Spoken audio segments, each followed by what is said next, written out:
On today's episode of Let's Talk FGO, we're going to talk to you about things that exist, like the summer rerun that is happening soon-ish, actually. It's less than a week. Yeah, it's soon. They also have announced that soon, Have a Lot of the Fave Release Part 2 will be happening as well. Also soon. Many coming soons today in today's news. Anyway, hi, I'm one of your hosts, Omega. I am already here, and with me, arriving soon at this time and space, Lucky. Because I'm 3 hours behind. It takes me a little while to catch up with Omega. Yeah, he's got a blue shift. So everyone, I hope you're enjoying Fate Grand Order, aka A Midsummer's Week-Long Dream. And while we here at Studio Omega like to bring you the latest and FGO-related news and memes, we will be talking about the current and future events for both the JP and EM version of the game, so anyone not wanting spoilers should prepare for a summer festival. Correct. Prepare. Soon. Be prepared. All right, Disney, before we fly into the next bit, I have a little bit of timing business I want to go ahead and mention. Yes. So this is a today/tomorrow news thing, depending on when you're listening to this. If you're patrons, it'll be tomorrow. If it's you're watching this on YouTube, it's today. But I have penciled in my appointment for my first shot of that sweet, sweet Vax. I probably would have done it earlier in this week, but there was this little thing with a hurricane that kind of did a drive-by, and the weather was pretty awful, so nothing serious, just it was very, very rainy and windy. But I'm going to try and get that out of the way. I will be going for the 2-shot, just because we can't find any of the 1-shot anywhere in this county. Really? Yeah, nope. We tried, double-checked. That's kind of hilarious, because I got the J&J, which is the 1-shot. Yeah, that's what I wanted, but oh no, there's none in this county. We checked. No, but I literally got it because I guess everyone knows I work at Goodwill. And Goodwill did this thing. It's like, yeah, we're just going to have a Vax drive just right outside. And we're going to have both types. And so I was like 15 minutes off work. And my supervisor was like, hey, you want to go get the Vax? I was like, yeah, right now. I was like, yeah, go get it. I was like, oh, okay. Yeah, but wandered over and got it. So, because I'm doing that, I'm going to have to get up a little early to get out of here and get to the appointment. Is it discontinued? Oh, I got to check. Look. I don't think it's discontinued. They had to pause production and distribution a little bit because there was that concern about blood clots. But I do believe they're still making it because it's pretty good. Pfizer is the one you should be concerned about right now because it's apparently not as good against the Delta variant, the new hard-hitting one. You may have to end up getting a third Pfizer shot, but I'm going for Moderna, so I'll be fine. Apparently 1 shot after like 2 weeks is as effective as the J&J, and then if you go back for your second, you're like 94% protected, so we'll work it out. But yeah, because I'm doing that in the probable, early-ish afternoon time, while it's been pretty mild for my folks, I have no guarantee that I will still be alive for what's up. You know, I might not feel like doing anything. If I'm just, like, a little tired and headachy, if I can, still slam some ibuprofen, that'll be a typical day in the neighborhood kind of a thing. But we'll see what happens. I just want to let everybody know now, because, I gotta be real, guys. Getting vaccinated is more important than doing what's up. I can't spend my sweet, sweet YouTube ad rev money if I die. And that's something you should all, keep in mind as well in your lives if you haven't got your vaccine yet. Take some time. Anybody can get it now. I know a lot of places are doing walk-ups. I penciled in an appointment because I didn't want to wait in line or anything. Lies. And wanted to make sure I was locked in and was definitely getting it and didn't have to reschedule or anything. Get in, get out, stop fucking about. But yeah, that's just, I wanted to keep people apprised of that because that may affect the schedule. Other than, obviously, I talked about this in the pre-show as well. I have mentioned sometime I'm moving. My parents have bought the house. We're schlepping our shit. I've got a lot of my non-essential shit packed in boxes that need to be, taped up and sent over. So, I don't know exactly when that'll happen. I'll try and keep people apprised. But if we miss a regular production, I'll still try and make sure that we record on Friday nights. That's pretty easy to hit. But if we miss any other video productions or anything, if you don't see me stream on a Monday or, Prog doesn't get recorded or whatever, that's probably because I was busy. Excuse me. I had a slam dinner just before this. So, I'm glad we got our super successful anniversary show out of the way. Yeah! Sorry there's no audio version of that for patrons, but it was just a little too hard for us to set up in the short time frame. I only realized it would be a problem 15 minutes before we started. So, might be. But it has done pretty well. Not as well as some of our stuff has done, but, it's almost at 2K views. You can watch it again. And if you happen to miss out because it was temporarily blocked, you can still watch it. No, we did not have any problems with Aniplex. It was entirely marvelous being assholes. Yeah, no, they did not like the sound of Astolfo and Charlemagne, apparently. Yes, the copyright restrictions on Extella Link apparently still exist and are still awful and dumb. So we'll keep that in mind. But it was pretty easy. YouTube let me trim out the 60 seconds. If you see a weird jump cut, that's why. It was worth it. Considering the stream is like 3 hours and 18 minutes long anyway, even with the edit. So, yeah.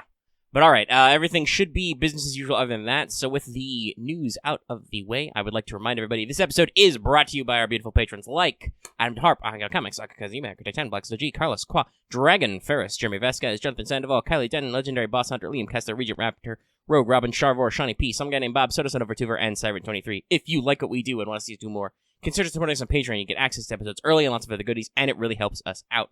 Thank you for your support, everybody. Am I going to get bullied by Drake in this rank-up quest? You might. Well, this is what I get for trying to just autopilot, herp-derp, 3-turn everything. At least I wasn't a complete moron, and I did, in fact, swap out my Chengong strat, because that doesn't work versus Riders very well. I have not attempted the Chengong strat yet. I've been busy with other things. I've been experimenting today with some farming. It's pretty funny. You just use the plug suit, you leave your 2 K-scopes in, you have a Waver juice them up, you swap in Chengong with one of them, Waver uses his 3rd skill to get Chengong to pop. Chengong explodes Waver, the first wave explodes. And then hypothetically you have a caster who might do other shit later if you need it. I don't actually know if it's better than Arash, so I'll probably continue working on my Arashi, but we'll see. You will see. So, let us go to check in with everybody's favorite Kohai, Mesh. As soon as I remember where that tab is. There it is. Senpai! 起きてください. That's right, everybody. It's time for Wake the Fuck Up Senpai, regular for pro tips. I don't really have anything this week. I just want to remind everybody that the memorial quests count as event quests. So, if you haven't swapped over your support, it's probably been useless. And you will need to remember to swap it back if you did swap it for summer. Basically, all I did was I took my basic support and I just made him my normal and event. Yeah, I did the same thing the first night. I'm like, oh, these do count as event quests? Yeah, I'll just make my regular one the real one. Yeah, my second one's already halfway set up for the summer rerun. I just got to remember CEs and where they go. I'm not good at that. Yeah, that'll what I prefer. I can set up mine as well. In fact, I can probably go ahead and do that. I don't suppose the filter is in, is it? It's not. I have way too many CEs. Oh, nope. The upcoming event filter for servants is in. That's good. So that'll help with support setup. But yeah, so that's just what I got. But... it's time to move on to Ryekyard from Thrun. A regular achievement topic. Anyway, I'm Roto first. His first, yeah. Yeah. So I'm gonna start this off. So Jason, Paris, Gareth, Bart, Chengon, Charlotte, Solomon, and Small Da Vinci's were all protected. I got that done. I went full bore. I bet many of you are asking, hey, what'd you get on your GSSR? If you didn't watch the stream. I got MP2 comma. I'm actually, satisfaction, 8 out of 10. Definitely one of my B picks. So fine with that. So, but with that in mind, I decided, my comma's at 999. That's no good. My Scott is at 999. That's no good either. So I went absolutely ham and I farmed over 120 million QP and got them both to 10. Spicy. It is a bit spicy. But I haven't stopped there. It's like, no, the time is meow. So I'm still going, and I did also protect Karna and Shishi Huang. Their smiles have been protected as well. Currently, I am working on Merlin and Siegfried, and then probably Merlin's skills. Yeah, currently I'm picking up the rank up quest because I let that slip for a couple of days, clearing out the ones I've got unlocked because there's more quartz than that for summer. But after that, I'm going to rotate back. I got a handful of people to cover. I have also clocked in all smiles for the new bronzes. It took me a little bit of time. Yeah, I did. Especially you, Salome. Curse you, tiny spawns of berserkers. You'd think she'd be first because she gets all the XPs, but that's not how it works. Actually, what I did is as I did them, I just basically divvied up the XPs to whoever they went to. So basically, Salome just got leveled up slowly while everyone else was getting stuff done.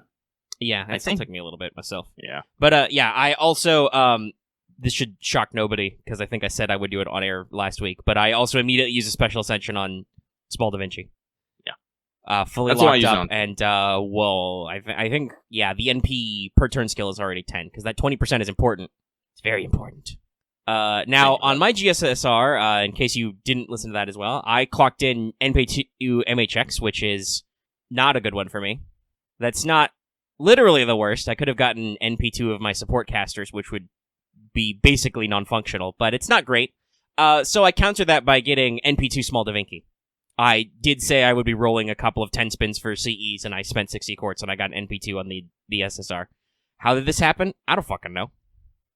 But I've got that all-important NP2, so here we are. Also, during all of this crazy EXP farming for everybody and stuff, I have also gotten Fran 2 Bron 10. Yay! More Bron 10 Club.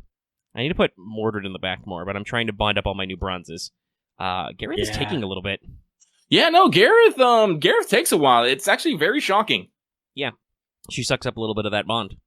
But she's great. She's adorable. I love how on her Buster card, if she already does an attack, she headbutts the enemy. It's great.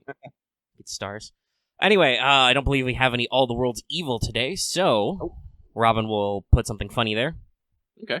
And we will move on to Did You Finish Your Master Missions? Which, God, I hope you did. It's anniversary stuff. It's the most basic bitch shit there is. You need to defeat 8 servants, defeat 15 and then 30 knight class enemies, not servants or bosses, and then defeat 15 and then 30 cavalry class enemies, not servants or bosses, and also just complete 10 quests. So do rank ups or memorial quests if you haven't clocked that servant one. Otherwise, you absolutely should have done this just by farming EXPs 30 times. Well, not 30, because it's, 3 per? They're not evenly distributed, so maybe 10-ish times? It's still but simple. You'll be doing these anyway. The only thing is the servants, and just remember to do your memorial quests for your extra summon tickets and shit, and move on. Yay.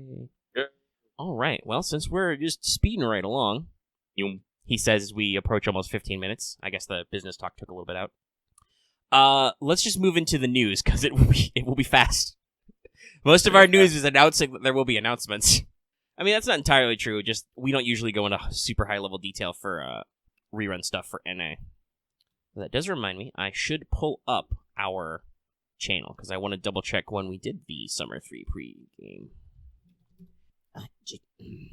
I hate searching my own channel sometimes. If you hit enter, you skip to the first video. Okay, that one. Alright, details. Anyway, so, we've got 3 bits of news, kind of, that exist. The first, JP is officially announced, after this whole Neurofest thing happens. They will be hitting us up with Avalon LaFay release part 2 on the 14th, as predicted. You know, it's all filed in. There will be a stream that day. I presume that will be pre-maintenance. They've got a 12 St. Court social media campaign. Host, the MC, will be Mafia. Guests are Kawasumi-san, Kenji Akabane, who is Kadok's VA, and also Barrel's VA. Yay. Yay. Great. He gets to show up and talk about how people hate his guts and stuff. Probably. I'm sure he's great. That's usually what happens, though, if you play asshole characters. You get to chuckle about how much people don't like you. Now, the announcement for this does have Oberon's face on it, so, banner prediction? I assume there will be a new banner, though, because they're going to the trouble of having a stream. It's not just a content drop, so presumably there will be actual new shit in addition to just, hey, we unlocked the other 2/3 of the chapter. I wonder if, we're gonna treat it like it's I know it's only a month apart, but I wonder if they're actually gonna kind of treat it like it's its own separate thing, with maybe like a new CM and all that crazy stuff. Yeah, they could go. I mean, they've got a stream scheduled. They're doing the 12 Saint Courts as a social media campaign for retweets and likes. They've going all out to get the panelists. It seems like they're treating it like it's a part 2 release, even though it is a part 2 release, but it's not in the same way we've handled those sort of things before. But yeah. Oh, maybe the full 30-second CM is the second half. Mm-hmm. Oh, yeah, that's right. I think they're right. I don't know if they showed 30 seconds yet. I think we only got 16. Interesting. Intriguing. That could be something. Yeah, if they go for the full. Mm-hmm. But, yeah, so that's basically all we know about that. By next week's show, we'll have all this stuff for sure, because that'll be... Pulling up the calendar? Yeah, so we'll record next the 16th, knock on wood, so we should know by then and have all the new details. Yay. Yay. All right. Section the next. We alluded to it earlier with some stuff, but yeah, NA has locked in their official announcement for the Summer 3 rerun. It is starting right away after all of our anniversary yay fun stuff ends. It will start the 12th of July and go till the 28th of July. and then presumably there may be a couple of days break, and then we'll roll right into the new summer. I Yeah, don't I'm know, they could actually take a week off, but, I don't know. I don't think they'll have nothing, though. Yeah, there's probably some other pack filler shit we can get out of the way. Plus, we do have some other things that are in the air and question marks as well we should be aware of. Mm-hmm. But this has the usual rerun stuff. The banners are coming back. They've already announced the males banner and the first part banner rerun. If you get a lore, if you got a Grail already, you get a lore. Also, this event had a lot of command codes and costumes. All of these will net you mana prisms in the several hundreds, which is nice, or rare prisms. I can use those too. Yeah, so I believe every costume quest you've already did gets you a rare prism instead of the costume. The 5-star command code will get you a rare prism, and you can also get up to 5 rare prisms from your bonus Jolters. So you should actually get a lot of rare prisms and mana prisms out of this shit. So that's good. I appreciate that. I still need... They've introduced yet another mana prism shop CE, and I still don't have enough to buy the last one. Not even the last one that left, the current one that's good. So it's getting a little tight here. We're rolling these out pretty fast. Yeah, no, I'm still boned. I wasn't able to get I was only able to get 3 copies of the new Da Vinci one, so I have to wait for that to show back up. I just didn't bother because I was hovering around like 3-ish K, and I'll wait for it in the Rare Prism shop. So we'll get there some stuff, but that's always a bit of a pain is the MP. Though you can get a decent amount of mana prisms, not like a crazy amount, but you can get a decent amount off the fact that you can do all the dailies a lot. Like it's literally every day's version is open, so you have like 2 copies of every quest you can do for mana prisms. Mm-hmm. So that is there's a second pro tip. If you're that hard up for mana prisms, you can always get in there that way. But yeah, so that's what we know, and I wanted to forward people to the Let's Talk FGO, which was Remake Extra Record of Summer 3 pregame, which was our pregame for Summer 3. You know which one it is because it's the one where all 3 of the thumbnail slides are VTuber Rin. Yeah. I mean, I know that the show number was 148, but I don't know if that helps people. Because we stopped numbering them after like 100 because we want YouTube to like us. So yeah, check that one out if you want your full pregame info if you don't remember from last year. Or if you weren't here last year. We are doing a start dash. Yep. But yeah, it'll be interesting to see Summer 3. Obviously, I don't think anybody's going to go as ham as they did on the first run, Yeah. Because it's a little bit of a make-work event. But, there's plenty of stuff we can get, and I like the sound of getting all those rare prisms and mana prisms, so I'll put a decent amount of effort in. Yeah, and like I said, we'll have the, we'll have the all this, the returnees. We'll have, CEs and bonus servants and whatnot. I have a very good bonus servant list, actually, because I think collect everybody from that summer. Yeah, nice. So I, can in fact do some stuff, and that'll be nice. That means I also don't need to re-roll anything, I think, for the first time in the summer. Yeah. Well, it's important because, like you said, Summer 4 is probably going to be almost immediately right after it, and... That's a motherfucker. Yeah. Someone in our Discord was like, hey, look, well, I don't know if they were talking to me directly, but I was in a conversation, someone came in and was like, hey, who you rolling for Summer 4? And I'm just all like, do you know who I am? Do you know what I do every summer? Do you know this life? Oh, and even then, just the banner spread is awful. Yeah. Like, it's Summer Musashi, who's great, and then the other one is Bunny Artoria, and then they've got decent members on both sides. It's brutal. But, we'll see what happens, and I'm sure stuff will be accomplished. At the very least, the fact that I got my first Da Vinci with fucking tickets, which probably means that my summer luck will be awful, but we'll try, meant that my court stockpile of the shitload they gave me for anniversary is still intact. Plus, I haven't even farmed out all my free quests and shit. So honestly, this is one of the things I was actually debating if how ham I actually wanted to go on the rerun instead. See if I wanted to maybe spend that time towards to clearing up stuff because I still have a fuck ton of interludes and not interludes, rank ups and free quests to get through, and that's just courts waiting, doing nothing. There should still be a time gate, if I remember correctly. You can't do the bonus shit anyway, so... Yeah. There will definitely be a point where you will have nothing to do if you're playing through the event normally. Yeah. Other than farm, but God, I don't know if we're going to farm. I don't think they've confirmed whether we're getting main interlude on Prison Tower yet. Wasn't that for our downloads? I believe it was for our downloads, but when was our last downloads? I cannot recall off the top of my head. And now Like I have a bad memory or into something. Rank up quest, Summer Marta. But anyway, that's what we got. Also, we got a very interesting... Well, I mean, we got some Lost Belt 5 Part 1 trailers also, but, those are 6 months in advance, so they exist if you want to go watch them. They're the same as the ones we got in JP, just in English. But another trailer that was very interesting was that there was a North America trailer from Aniplex for Solomon saying, coming soon. Now, the thing I'm wondering about is coming soon to what? Are we going to go movie theaters, or are we going straight to, streaming services? What's your plan here, guys?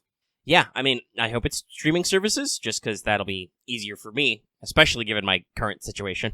Yeah. Actually, Solomon, in Japan, Solomon got a theatrical release, but that might not work quite as well here. And if it's coming soon, they probably can't actually, now that I think about it, they probably can't, pull out a, movie deal as quick. They might be able to throw up something like the limited releases for, Heaven's Feel, but I doubt they're gonna go full theatrical release, full theatrical run. Yeah, so no, it's probably... Either it's going to be a 2-night thing, probably through Fathom Events or whatever they're using, or they're going to probably put it on some. I think probably Funimation. Yeah, probably Funimation. Yeah, Funimation got the Demon Slayer movie. Mm-hmm. They also this is because this is Solomon. This is a direct continuation of the studio who did Babylonia, so that makes sense because Funimation had that one exclusive locked up. Yeah. Oh, yeah, I just remembered. This wasn't in News Desk. Though, again, do keep in mind that means we'll probably get early special goodies for Solomon if it comes out. If that happens to come out, say, during a week gap between Summer 3 and Summer 4, don't come crying to me. But also, I vaguely remember this from all the stuff Aniplex in general was putting out over last weekend. I think it was just an image tease of a special promo, but I believe it's been said that there's going to be a second round of Case Files anime. Oh, really? Yeah, I believe I saw people showed some graphics for Case Files Part 2, so it seems like we're getting more Case Files. Yeah, it's confirmed, okay. I just saw, a teaser image. I don't think there was a trailer. It wasn't like the last time Fate did it where they had, an episode 0. It's happening. I don't remember. I can scroll back up on News Desk. That said, I, tried to follow along with Aniplex stuff, but it was hard because they did it as one giant stream, So yeah, it was hard to keep track of everything. I turned it on when people were yelling about, oh my god, they're talking about Fate, and it's just, we're recapping Babylonia exists. I'm like, cool. Is this anything new? All right. Yeah. So yeah, they just confirmed there's a season 2. I would assume if there's no date or trailer or anything on it, that probably means that they're going to do another thing where episode 0 will be New Year's this year again, or possibly JP anniversary this year, like they do, Mm-hmm. Like to do these little specials, so that I would not be shocked about, but we'll see. That's good to see, though. We talked about this. There's a fuck ton of volumes of Case Files that aren't covered yet, so it'll be good to maybe get some resolution on that. Mm-hmm. Still no word about the Camelot movie films localization, I believe. Yeah, that's a bit of a shame. I was hoping that we would get something, but I guess it's just not meant to be right now. Yeah, I assume that, Aniplex has to know they're working on it. They gotta be, talking to the FGO guys and all the distributors, but it's probably just, how they want to handle it, because that was, very much a theatrical movie release in Japan, and the 2 parts, and we've got such a backlog that both parts have come out now. Yeah. So, I hope soon. I'd like to see it. I'd like to see them both, actually, I sincerely hope it doesn't end up so delayed that they're just fuck it, buy the Blu-rays, because that's going to make my wallet cry. And I'll buy it. I would assume. I'll Oh, no, I'll do it. I'll do it, but I will use my my podcast platform of over 3,000 subscribers to bitch about it. Streaming, it's the future. It is the future. Yeah, but I'm just hoping that this doesn't get so kerfuffled there. But yeah, that's I think that's all of our various news items. Patron chat, did we miss anything that happened over the past weekish? I don't think we did. Let's see here. I'm trying to think about stuff. No, nothing new with NeuroFest. Nothing crazy happened there. No real news. Figures are coming out forever. I think, at this point, the better question is when aren't figures coming out? Because yeah. Actually, that reminds me. I got to figure out Who was doing that comma figure? Because I really do want it. Gosh, who was it? I've seen it a couple times. Then remember, was it? Oops. Okay. Shit, that might be a little pricey then, but whatever. You get what you pay for. Yes. Correct. That is how the market works. But all right, in that case, it's time for me to pass off this news baton and scooch it over to Lucky for a mailbag. And I believe this week we can do the unlimited mailbag, as we have, even with all this faff, only managed to clock in 28 minutes. Wow. Okay. Then, yeah, everyone, it is time for this week's Let's Talk FGO mailbag, the segment where we read what you have to say and respond accordingly. Yay. This week, let me do a refresh here. Let's see here. We got 27. So it's fair. To be honest, this was actually a little bit my fault because I forgot until Wednesday to post it because I was working very hard on grinding stuff, like a lot of stuff. You guys don't understand. I don't know how much people, but like, oof. But anyway, we got out Wednesday, so I similarly have been clocking God knows how many hours of just FGO raw farm time this week. So much stuff, so much things.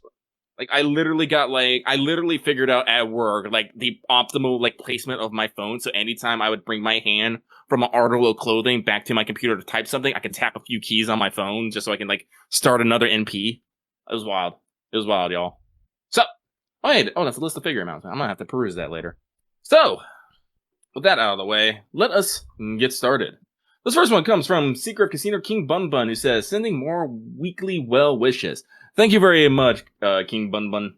I will take them and squirrel them away and hide them. And then at one point, I'm gonna surprise you back with them. Haha. You won't know that they're the same ones, though, because I'll fucking edit them a little. You'll be in the dock. It'll be great.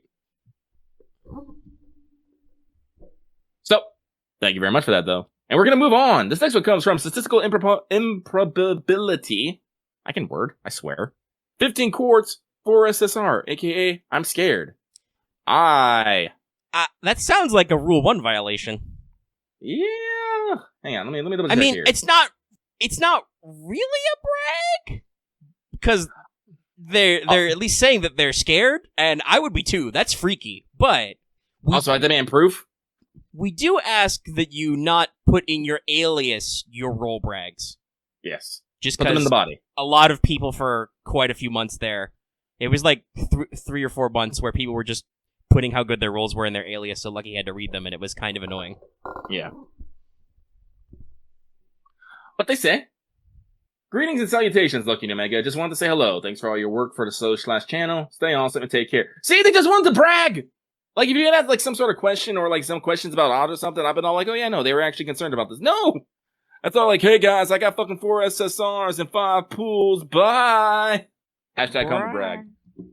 But no, that's still crazy. I half don't believe you. But if you did, holy shit, I would be concerned with Kiss too. Well, I know it's not Dallas, so it's the wrong account. Next time? Every time I just hear Dallas's name, I just think about me having to preemptively slap him for being a fucking luck sack. That image was posted recently. People were talking about their SSR's rate, but it's a new one, I believe. It just says slapping Dallas. Yeah, because to absolutely dob out Dallas, he's won 4 weeks of 4 weeks in a row in progression. He's on my shit list. He knows what he did. Oh no. He also did a 10 spin to get Old Man Lee, and not only did he get Old Man Lee, he also got yet another Da Vinci, like an animal. Just sucking up all the luck. He is. Oh, that's right. I did say that. Yeah, that's the new one. This is the active form. For after Dallas luck sack something, you can just apply slapping Dallas. If it's pre, you can preemptively slap.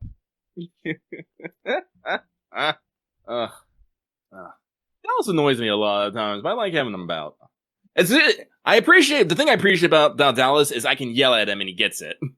No, yes, Dallas is very understanding, and honestly, most of the time, at least when it comes to interpersonal conversations, he's usually very understanding and chill. Mm-hmm. When you want to talk about external stuff, he gets very yelly about other people and characters and stuff. But when you're just talking to him, he's like, "You're right. Yep. Mm-hmm. All right. Well, thank you very much for that, I guess. We're going to move on. This next one comes from a masked man offering strange bargains. They say, question. Now that we recover from the shotgun blast of 3F score to the face and cleared the memorial quest, I have not cleared the memorial quest, by the way. I'm stuck on Lost Belt 3s? Listen, removing class disadvantage for Zhang Yu is a bitch. Yeah, I think that was the only one I had to seal. Yeah, It I didn't sucks. steal. It's Yeah. well, as you should know with all of the memorial quests, they always pick the one that's the most fucker. Except for this year, they went out of their way to make the Fuyuki one the first one and the Chump one. They made you fight Caster Ku. It was hilarious. I loved it. Listen, I deleted Ivan though. I deleted Ivan in 2 turns with comma. No, I did the same thing. I assembled a like double comma squad, Oh, scary. and I was just like, and I'm just like, hello, Ivan. Goodbye, Ivan. No, we can probably talk about it in free talk. Some of those memorial quests were a bitch. There was one I chose not to seal because I knew I would need it later, but I had to reset a couple of times. Well, X, that's just because you didn't apply double Da Vinci. Shez can't stop you if she can't catch you. Double shadow bordering. Anyway, we'll probably discuss that stuff later because that can actually be like a free talk thing we can talk about. Let us keep moving. Let us Where keep was moving. I know we were worse. It's got me wondering, what other battles for FGO Paths would you like them to come back either as they were and turn into a full challenge quest in the future memorial event? Okay, I think I've talked about this at length. I would love a section just called the simulation, where you can just do basically all boss battles from basically Babylonia forward. Like, I mean, there are probably some older boss fights that some people would want to re-challenge. No, because I honestly do think, like, Babylon... Well, actually, no, I take that back. Camelot. Camelot's when we got weird, like with the blessings. That's what I'm Yeah. thinking of. A lot. Gawain caused a lot of people grief early if you didn't have a single target archer of your choice in there, and Mhm. I know that a lot of people like to now go out of their way to dab on Camelot Gawain now. Tristan was another tough one. Some of the Mordred fights can be rough, and hell, I mean, the Artoria finale is just, hey, how leveled is your mash? Because you're gonna need those upgrades, buddy, or you're dead. Dead. But no, like I said, like Camelot, because you're right. I don't know why I said Babylonia, but Camelot, like everything before Camelot was all just go damage, go beach damage, and you win. But once we got to Camelot, that's when they started having unique buffs. Babylonia is when they started giving you unique buffs. Then you break into break bars and Epic of Remnants, and things starts getting weird. Just. Oh yeah, Story Cuts. That's a great Babylonia fight. It's just wild. Yeah, no, like... Also, it's so weird. We have way more tools that work for that now, too. Oh, yeah. Basically just, I would just like a simulation, then you just pick your Singularity Lost Belt / event, and then you can just select, a certain boss fight. Or then, be weird, but even more wild is if you can add, special modifiers to it. Heat gauge. Yeah, no, that would be interesting, I think. And you could do it like how they tie, unlocking the certain CEs from the memorial quests and stuff. Make it so you can't you just challenge the bosses you've defeated so you can unlock them. That wouldn't be too hard. Mm-hmm. Whether it's you need the full-blown story clear, you just need to clear the chapters and you can just replay some of them. I think it would be interesting, yeah. Yeah. So, I know that's not exactly the answer you're wanting, but, this is something that I have actually really wanted to do. Is I want to go back, because I remember my first time to Camelot. I remember that. I was like, I'm gonna come back now, as the Super Swole Master, with an army at my back. I was like, look at my options now, bitch. Hell, there could, I don't know, like you said, some of them weren't that complex. You could do a couple of the earlier ones that are interesting. I remember the Okeanos boss of, Herc, right? Because he had some extra shit. He had some gutses, and that would be interesting. Just every time you have to fight Herc is usually pretty interesting. And then there was also the Demon Pillar plus Medea Lily fight, where you have the enemy has a healer. I guess that's true. There are probably a couple. The list is very small. I wouldn't want to do any Septim boss fights over. They don't do anything. Fight Altera. She has large HP. Okay? Archers go. That would just be... some of them would just be excuses to job bosses, right? Like, Right. oh, hey, Altera, hi, meet Paris. I'm gonna take you out with this tiny sheep boy. Altera explodes. Yes, just rub Nobu on it. I couldn't do that when I started because Nobu didn't exist yet, but no, that's another cheap way to do it. Mm-hmm. Nobu hard wins that fight. No, like, and I mean, there is some appeal to that. I definitely think that it would not be super fun for a lot of stuff, but no, there's a lot of interesting stuff. I mean, I know they do some of the memorial fights where they do funny stuff where they like make them really hard. God, I hate doing that Saber Alter fight though. Where Saber Alter is the secret true final boss? No, please stop. God, if you want to do that, do a Solomon Memorial quest and let me fight Gatia again, you animals, you monsters. Let me get in there. I'll do it. No fear. He'll do it. I have way more Avengers now. Oh shit, I'm out of AP. I'm just going to eat one of my 567 golden apples really quick. I have literally half of that. I think I have like 250 something. But that's that. Yep. We have answered. We move on. Thank you. Thank you very much. We move on. This next one comes from Moon is at the beginning of the internship arc, and it's going surprisingly well. And kind of phone. It won't last. Did you read that as kind of phone? I might have. That's what it sounded like. That's a lucky goofus there. That's not how that's written. No. Oh shit, that reminds me. I do need to put the we do not English good in the disclaimer. In the next version, yeah. I gotta remember to do that. We're bad. We are bad. Sorry. Somebody just said something really funny in Patreon chat. We were talking about apples, and somebody said, not to brag, but I have 30. That sounds about right. That sounds about what most people do. A lot of people I know in our channel chat go very ham on lottos and stuff. I probably need to go a little more hard than I usually do, but I don't know if I could spend all 500 and something apples. Like, honestly, saying you only have 30, I do think that is kind of like a little brag, because it means you've done that much more. Like, these 200 and some apples means that's just how much AP I have not spent doing something. So, no, that's fair, as I spend another apple, and I now only have 247 remaining. This is one of the good times to eat apple. Eat apple. Oh, no. Actually, Summer Tomomo is the boss of this wave. I'm gonna get you back for that MP3. I just realized there's a lot of golden apples in Greek mythology. What the fuck? There's a lot of golden apples, period. There's golden apples in Norse as well. I suspect that's probably one of those weird Proto-Indo-European things. Golden apple. And usually they're not great. Usually they're either guarded by a vicious beast or they cause someone to go horribly, horribly wrong. Paris and Atalante.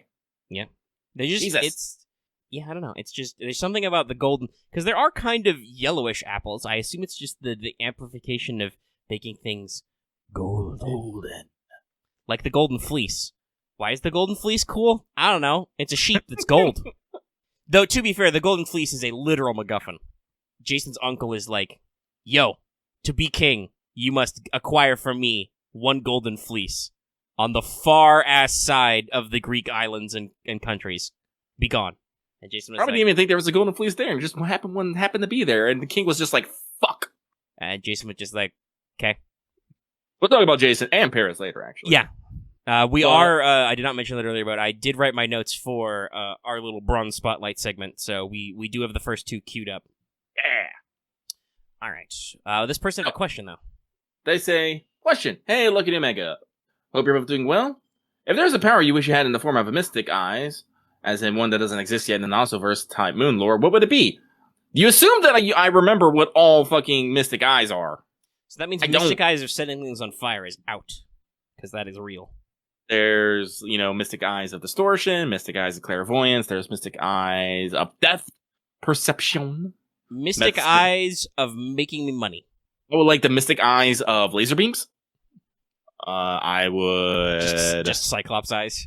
Mm-hmm. I'm gonna open up a portal to the punch dimension and just shoot punches out of my face. Mm-hmm. I would like the Mystic Eyes of Infinite Tacos. Just open eyes, just tacos fall from my eyes. Into my waiting hands. That'd be great. Always perfectly warm and seasoned. Mystic Eyes of winning a tournament of Yu-Gi-Oh? Oof. That hurt me a little bit just thinking about it. Oof. I'm in a little bit of a bad way. I don't want to get into it here also, but the only other person who's doing about as bad is, Loth's doing pretty bad in terms of like not winning tournaments, but he actually won some games last episode that came out today, so like his percentage went way up. He gained like almost 20% off 2 wins. But I have the most losses, and Vesper's going to take a little bit of a break, so they're the only person beating me in losses by 1, so like if they're going to take a few weeks off for personal reasons, that means that if I don't start winning, I'm going to be the big suck soon. Oh no. We'll see how that goes. Anyway. Clearly what needs to happen, Meg, is I need to get into the tournament, and as someone who has absolutely no idea what they're doing, just get in there. Just get in there. Hey, you free Wednesday nights? No, I actually don't, because we're like, what is it? We're on week 29, I think. That's 29 boxes of drafts you have to do, or 30. I don't know if you've got time for that setup. You would need a couple of weeks just to open all your boxes and sort through them to figure out what the fuck you're doing at this point. The disadvantages of having a long-running series. It's still fun, though, even if I get beat up in 5 minutes. We'll figure it out.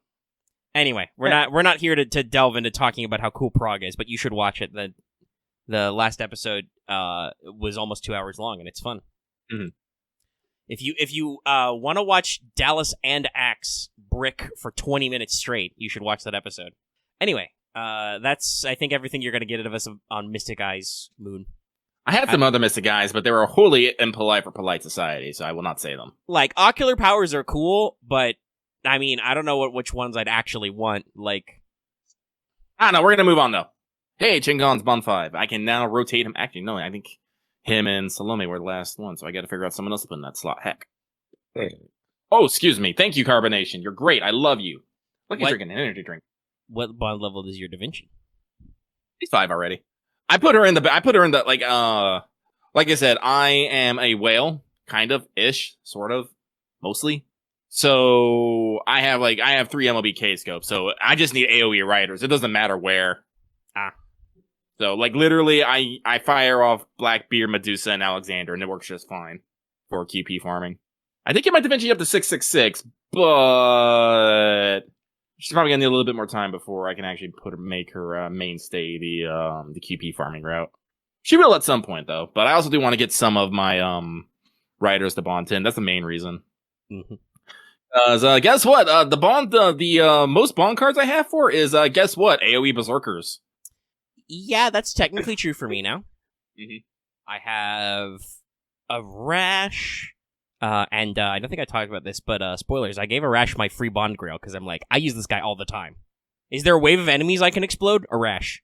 I'll get 30 Saint Quartz for that. I know I'll hit it.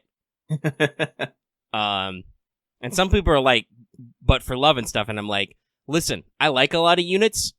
A lot of my favorite units aren't Bond 10 yet, because they don't necessarily help me farm constantly. Yeah, that's my Tama Lancer problem. My Mordred and Jolter are both Bond 9, but that last bit of Bond is hard, guys. It takes a lot of sticking them in the back to suck up Bond, especially when we're getting new servants constantly. Which I almost always prefer to get servants from 0 to 5 rather than from 6 to 10, because I know we get quartz and apples and shit, but sweet Bond lines, guys. I do. Honestly, like, after every time I went in, I would stop what I was doing. I would go check out their bond lines, and then I go mash them into my room so I can go hear their conversation lines. Paris, by the way, has slain me. I was like, oh no, he's so cute. Damn you, Apollo. I mean, I personally think we need to say that to Apollo for other reasons. Moreover, being that he gets more of himself every time we ascend to Paris. What's going on here? What is with us and Shady Sheep? Talking about Golden Fleas, what was it? Yerzamud. Shiny Golden Sheep. Apollo. Shiny Golden Sheep. I'm just like, oh yeah, this is definitely one of those fucking Proto-Indo-European things. This is like some myth from when we were caveman, where one caveman said, Og, what if sheep made of gold? Sheep shiny. Yea, sheep. Thog dumb. Shut up. Sheep for eating. No, Og probably Og probably saw some majestic sheep standing on a cliff in the sunlight, and wool became golden. He was just all like, "Oh, sheep gold." No, you got to remember, Apollo's not necessarily a Shotokan, but he definitely thinks that this is when Paris was, quote unquote, shining the brightest. Yeah, I mean, listen, I'm not gonna say because Apollo is a fuckboy. Well, that too, but also Apollo is a known appreciator of everything with a hole. Fuck boy. As opposed to, like, you know, talking about his sister, who was very good about not being close with anybody. Except allegedly. one. Well, not even one. And then Yeah, Apollo fucked that up. The Orion one is weird. That was the one and only love thing was mostly like a later Renaissance thing. That's not necessarily mean that's a bad call. That's just not necessarily true to the original source, but there's a lot of shit. But yeah, no. Apollo clearly gets his boner powers from his dad. We'll talk a little bit about Paris later, because like I said, now that I have Paris, I need to throw Asclepius in the Myru and see how he reacts to that. I know he doesn't like it. Guys, imagine the doctor approaching a sheep with a scalpel, just like. Actually, did Paris have a line for Asclepius? I can't remember. If Paris doesn't, Asclepius definitely has one back that is linked to Paris and it's bitching about Apollo.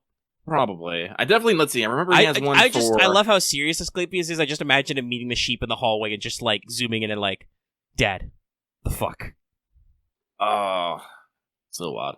Yeah, no, but like I said, Lucky's mind is all full of, Greek and whatnot, because, actually, before we got started, I went and watched OSP's super old video on, the Iliad. Yeah, that was one of the first videos where, Red did her chibi thing. A lot of their older videos, like on Shakespeare Summarized, which was just, if I remember rightly, I think OSP started with just Red trying to summarize works of Shakespeare and shit. Mm-hmm. He doesn't. I was dead certain he did have a line. Maybe he had an update or something. But yeah, no. It actually starts off with Red talking about how the movie Troy sucks, so they're gonna just draw anime chibis for everything, and never went back. Mm-hmm. It's great. This is where OSP's headcanon that Odysseus is actually Solid Snake Cup starts. Yep. Because he gets a bandana. Yep. Talks in a gravelly voice. It's great. Again, to continually shill OSP, go watch OSP. They're great. So, we shall finally move on, though. Finally. I think we only tangented it like 3 times there. Good job, me. Welcome to the unlimited mailbag. We don't give a shit. Nope. When we're not on the clock, do we give a fuck? The answer is no. No. So, next one comes from Sensuous Love, Sensuous Life, who says, ahoy! Hope you guys are doing well. We're doing fine. I'm thinking about sheep. Man. There's a lot of sheep at FGO. What the fuck is happening? So, we move on. This next one comes from a guy who finally got good luck for once, Cyrus21. They say, hey, Lucky Mega, hope you two are doing well. Sadly, I couldn't watch your stream of Anniversary live. It does suck that we won't get Akmao Nobunaga Wanted until sometime next year, but real life stuff is more important. Yeah, no, again, I do apologize for that. I'm gonna do it. It's gonna be cool. It's gonna be awesome. It's gonna have video elements. At least I hope. They go on to continue to say, I did get MP2 DaVinci and 4 rolls, so that's good. I guess that's good. I don't necessarily hate you, but I had to spend like $160 to get one of them. I'm just like, you did good. You did good, kid. My question is this. After we got DaVinci Rider, which of the numerous arcade exclusive servants we'll get to next for FGO proper? I'm sure many would want to reunite Rama with Sita, but who knows what the Lightworks will do at this point. Anyways, I hope you guys have good luck in your future roles. My best bet is I'm still like Proto Merlin this anniversary. Like, that's still a solid bet for me. It would be pretty wild. Like, as far as exclusives, yeah, we do have a fair bit, but I'm pretty sure Jacques D'Amour? I'm pretty sure we're not getting him, because he's related to, their Unique and Snowflake story. They did something special, and you could argue that Sita's the same way. I mean, I hope we get Sita, but that's possible. What's still, honestly, after, Prototype Merlin, I think I would actually want to get Santa Helena and Suzuka.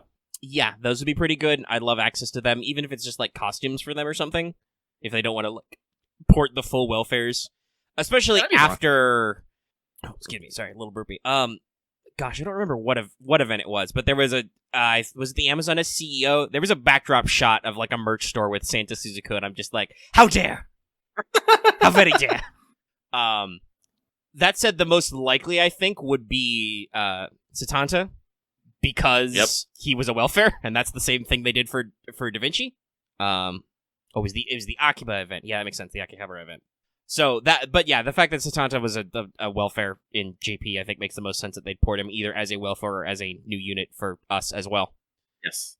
Especially because they do keep doing Grail fronts, so like I could see them actually like pulling from the event they used in Arcade to like bring that up. You never know. You never know.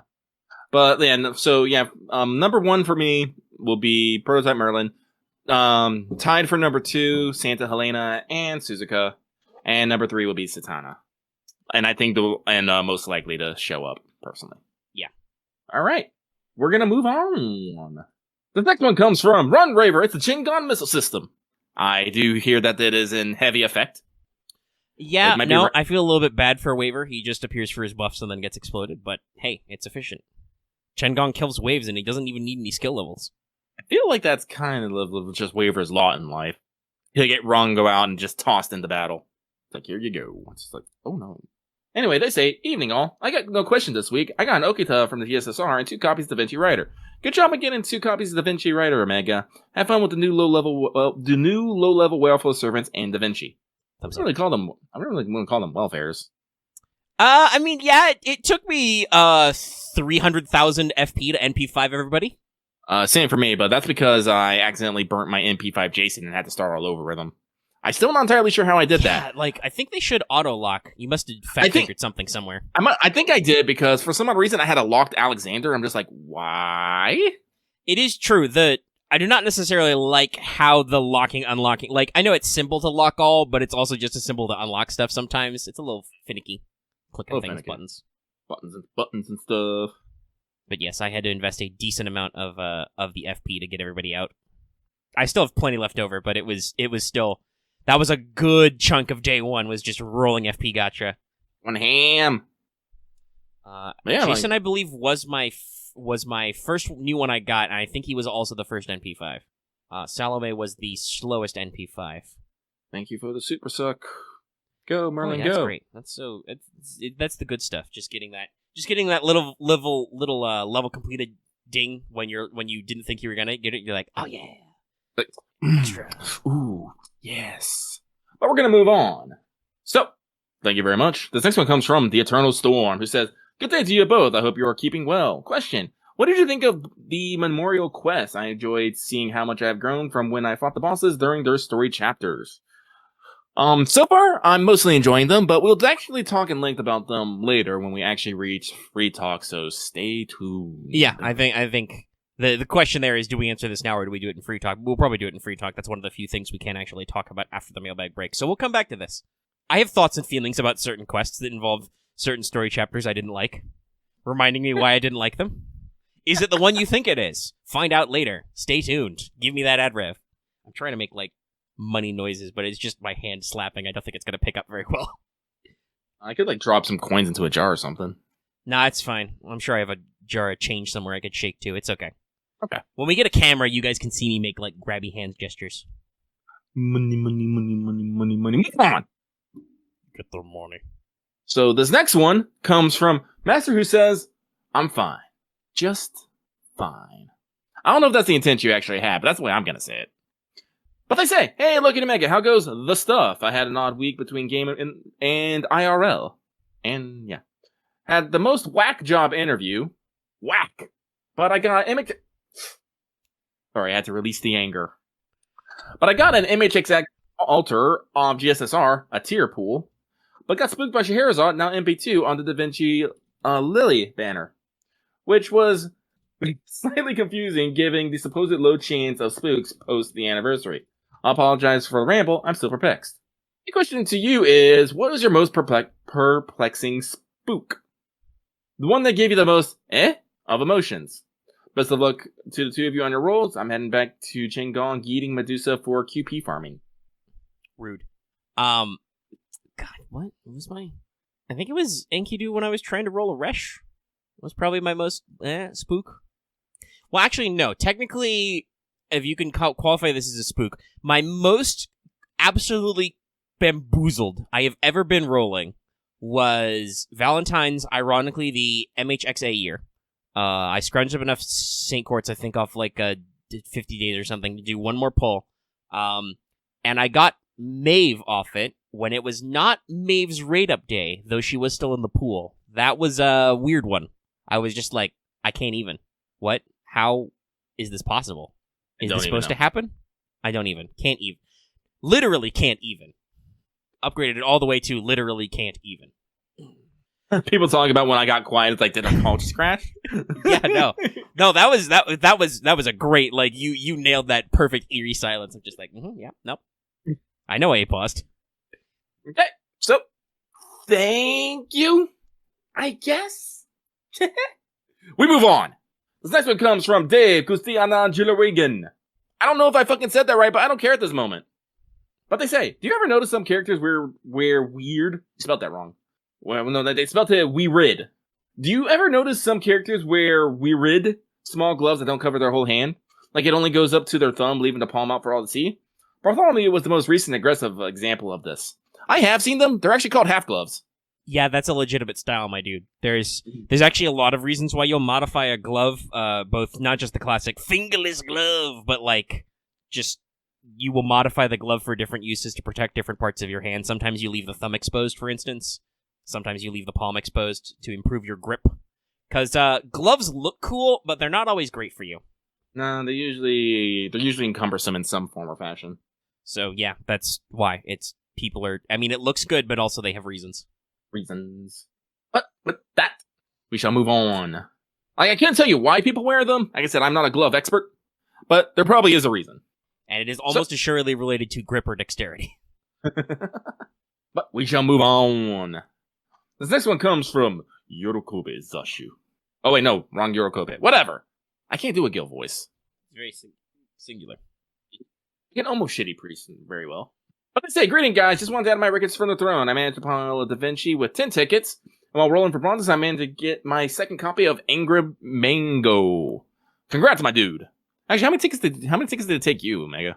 I think it was my second 11 pull I got in. Something like that. It was within 20-ish. Was it like 15 maybe? Yeah. You can probably hear me count it up last week. By the way, I am at level 80 out of 90 for Merlin, so I might be done by the time this stream is ended. Maybe.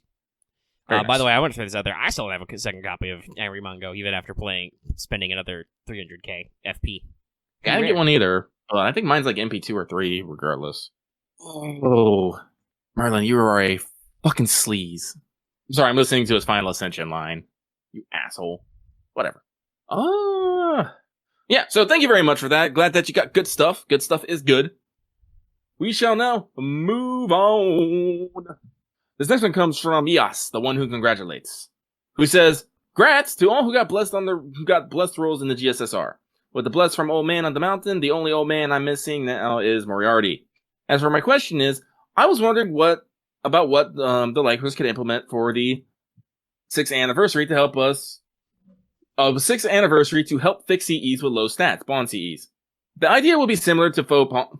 Are you saying? Wait, hold on. Are you telling me that you were wondering about it, but you have an idea already? Yeah, this isn't grammatically phrased very well. Yeah. As for my question, I was wondering blah blah blah. Period. No question mark.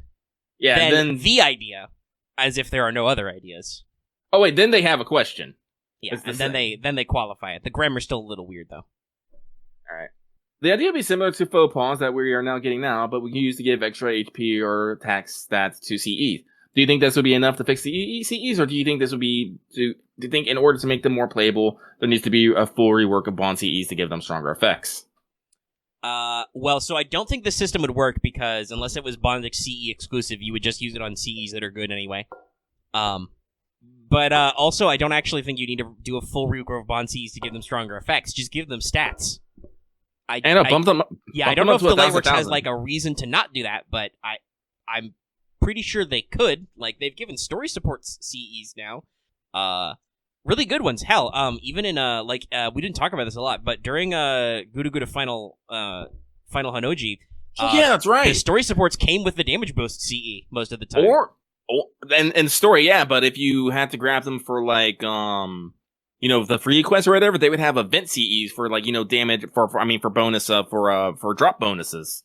Yeah, like they've actually done a lot. Like you could probably just give them like the average attack and HP up for a CE of are they 5-star CEs or 4-star CEs? I know they cost less. You could make it work. Just average them out to what a level 80 CE should be, and you can make it be fine. And I'm sure people would use them then, because some of them do have pretty good effects. It's just the stat loss that's not worth it. Listen, Tomomo Fan Club is almost permanently on my Tomomo. Yeah, there's quite a few that are actually like just worth it in general. I think I talked about this when I did the Wanted Arjuna Altar. His CE is actually good for him. It gives him was it like Pierce Invul all the time, I think, maybe? Or is it like 50% NP up for the squad one time? It's pretty good. Like, it does a buff he doesn't have already inherently. Same with a small handful of servants. Like, some of them, their effects are nonsensical. Like, doesn't regular Jean's do, like, Buster Up or something dumb? That is dumb. I think. Like, some of them should probably be reworked, but even if you just gave them stat ups, it would probably be okay. You'd find niches for most of them.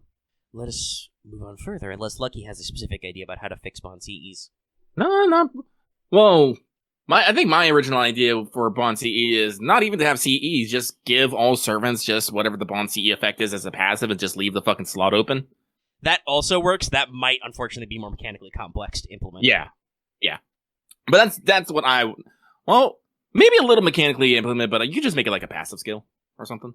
Yeah. I mean, like, I think most people would prefer that bonus. Yeah. I mean, you bounce into the servant. You put some fucking effort into them, one way or another. But that's what I would do, because, like, again, like, while the effects are good, usually, you try to... While the effects are interesting, usually they're sometimes not that great. Like, Tama Cats, who, I have, is good. It's interesting, but it just gives everyone, max HP up 2k, which, means for chunky gains, and works fairly well with Tama Cat herself, because, her MP gives her, like, a chunky self-heal, especially with her kit being more defense-based now. Yeah. So, but it's good. It's not something that you would, go out of your way to equip most of the time. So, no, I think it'd just be cool if it was just there all the time. It's like, she's on the field, guess what? Everyone gets 2k. She's off the field, everyone loses 2k. Bye! Oh, hang on 1 second. Oh, okay, sorry. Damn it, Carbonation! Fuck! Sorry, I leaned away so I can, belch politely. I was like, okay, I guess it passed. So lean back in, just came out suddenly. I was like, damn it. I'm a little mad. I feel like I've been betrayed by my own body. Anyway, we shall move on. Thank you very much. This next one comes from Country Boy with an I, who says, "Good morning / even Lucky and Omega. What is your favorite Emiya theme? Hope you have a wonderful day." I think my current favorite is Unlimited Unalloyed Works, which is the Samosha version. Yeah. I'm also a fan of the version they used in the Unlimited Blade Works anime, but yeah, the Unalloyed Works is also really good. Now that I can just play it whenever. Mm-hmm, yeah. Thank you, Jukebox. Thank you. By the way, I'm looking through some old Bond CEs. I'm like, yeah, no, these wouldn't matter as passives. Did you know Siegfried's Bond CE gives all allies 15% NP gain while he's on the field? That's pretty nifty.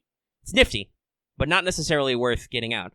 Oh, there are also some similar ones. I think, for instance, Altera and Artoria have the exact same thing. It's both 15% attack up. We didn't get creative for a while, okay, guys? Well, and hell, this system was implemented in big blocks. Oh, yeah.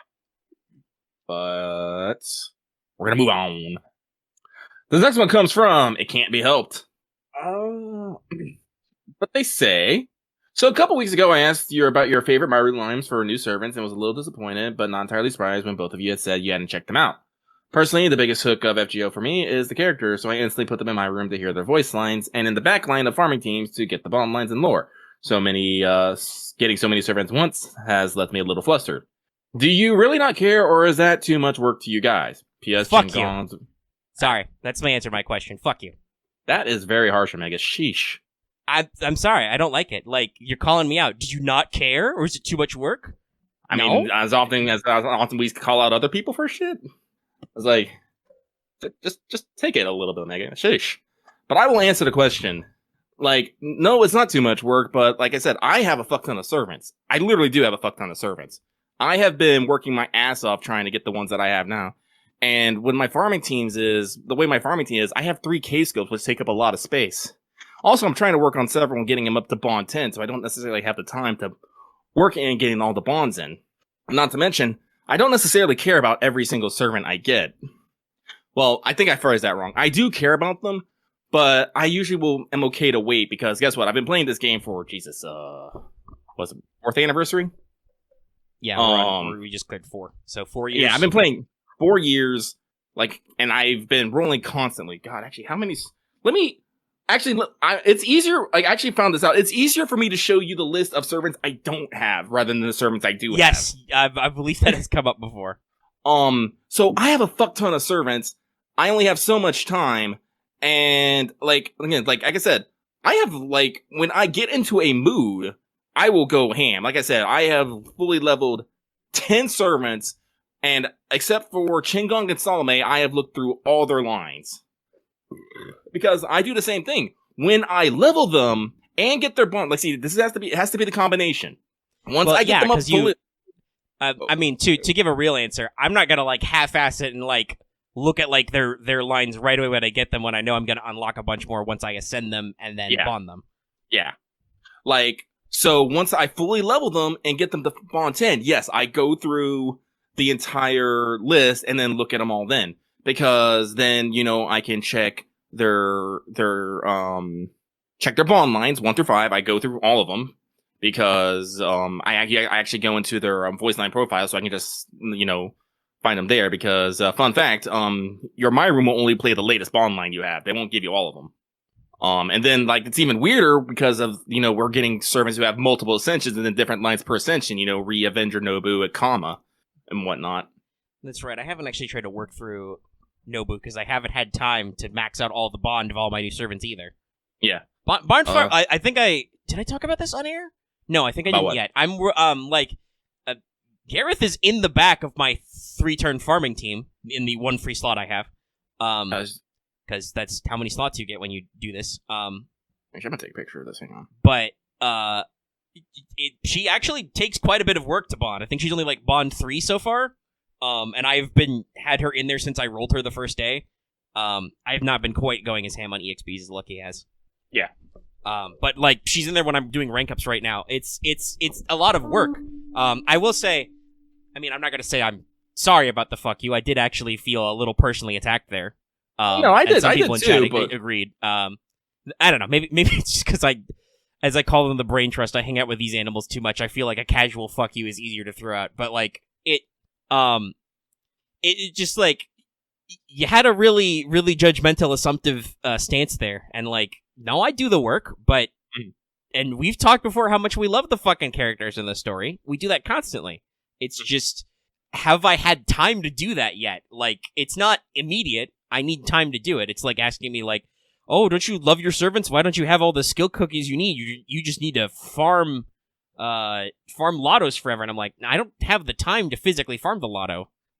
Hell, I'm so bad up for skill cookies. I'm thinking about fucking using the half AP to punch low level dailies and see how many cookies I get. It's not going to be good, but I'm thinking about it. Trust me, I'm already staring at the caster I can't level days. Gareth's skills at all. I don't have enough Lancer gems. All right, guys. So look, this is I can sum up the servants I haven't summoned in 2 screenshots. That's it. Yeah. All SSRs except for Saber Deermood. Some of whom are limited. Yeah. I'm actually quite shocked you don't have an Anastasia. Yeah, me too, but, it's life. Because, Napoleon, Achilles, and Anastasia, and I believe... Bradamante, that's right. Yeah. Those are all, permanents, I believe. Yeah, there's a few permanents. Most are limited, but there's a few. Nah. No, I have Okita Alter. No, I don't think either of us has managed an Okita. Yeah. Regular yet. So... Maybe when they give me another chance to roll on just Sabers and not also include Lancers in that. I roll, He has a job, Axe. Everyone's just Jesus on how few servants I don't have. I mean, that's not that shocking, though. I don't think Lucky is the worst of the whales in our community who have literally all of them or are only missing 2. We have some big spenders. Yeah, actually, let's see. But also, no, it's called just having a job. Yeah, no, and I, like I said, like a lot of the, like I said, I have really weird luck. Like, I really do. I usually won't get, this is what happens. I usually don't get much off of free things, but once I start spending money, I just get a fuck ton of things. I really do. But actually, let me count here. 1, 2, 3, 4, 5, 6, 7, 8, 9, 10, 11, 12, 13, 14, 15. That's what, Spirit Origin list? No, it's 16, 17, 18, 19, 20, 21, 22, 23. Out of all the servants we have, I do not have 23. Actually, I'm not sure. I don't think I missed any. I could look that up. Number 244? I should have a William Tell, though. Wait, no. No, I have an Escapius. I have a William Tell. Is 244 the space for, actually, who is 244? Now, see, now you guys got me wondering about it. Hang on. That's weird. Servant. Ganesha. Yeah. Oh, is it because, maybe I have to unlock, because I haven't leveled Ganesha at all. Yeah, that's probably it. Oh, yeah, Tyranno King just posted theirs. They only are missing 6. Yeah. Wild. Let me see. Mine is funny. Let's see. I'm missing a decent handful. Let's see. 1, 2, 3, 4, 5, 6, 7, 8, 9, 10, 11, 12, 13, 14, 15, 16, 17. Try not to distract Omega. You're doing counting. But yeah, no, it's... Again, just to go back to our earlier point, it's not a matter of not caring. It's a matter of I have yet to get to them yet. 67, 68, 69. Nice. Everyone, give me a nice and shocked, chat. By the way, about some of whom were on that list. I have not ever summoned a regular vanilla Artoria. I still don't have a Dion. I still don't have Vlad, somehow. Lucky keeps stealing on my Vlads. Bad. Tamo's on this list as well. Like I've said, if it gets to 5 years and I don't have Tamo, it's just gonna take her for free. Yeah, no. There's a decent number of permanent units. I still don't have a vanilla Ibaraki, somehow. My main problem, though, looking at this list, is I get slaughtered on summers before 3. I have so few summer 1 and 2 servants. Mostly my summer 2 servant is just, it's just, Summer Nobu, who is now, like, at P4. Anyway, yeah, to like I said, it's not about not caring, it's about having the time and energy to clear everybody so far. Like, yeah, Da Vinci is in my room right now, but she's only, like, bond 1 or 2? Because I haven't been fully stretching out her bond stuff yet. Like, I'll get everybody. I have enough CEs for everybody to get up. And I mean, like, I put in the time just now to clear out all my new rank ups and stuff. That's fun. Yeah, like, for example, I'm working on Merlin right now. Someone who I got on the first Merlin raid up, 3 years ago? Just and not getting leveled. We're like, fuck you, Merlin, in the hole. I have servants older than that I haven't leveled. And have no bond points. Because guess what? I'm constantly rolling new ones. I literally spent the past, 4 days in the Embrand QP mines getting these up as fast as I could. I can't do that constantly. I work I work a 7 to 4.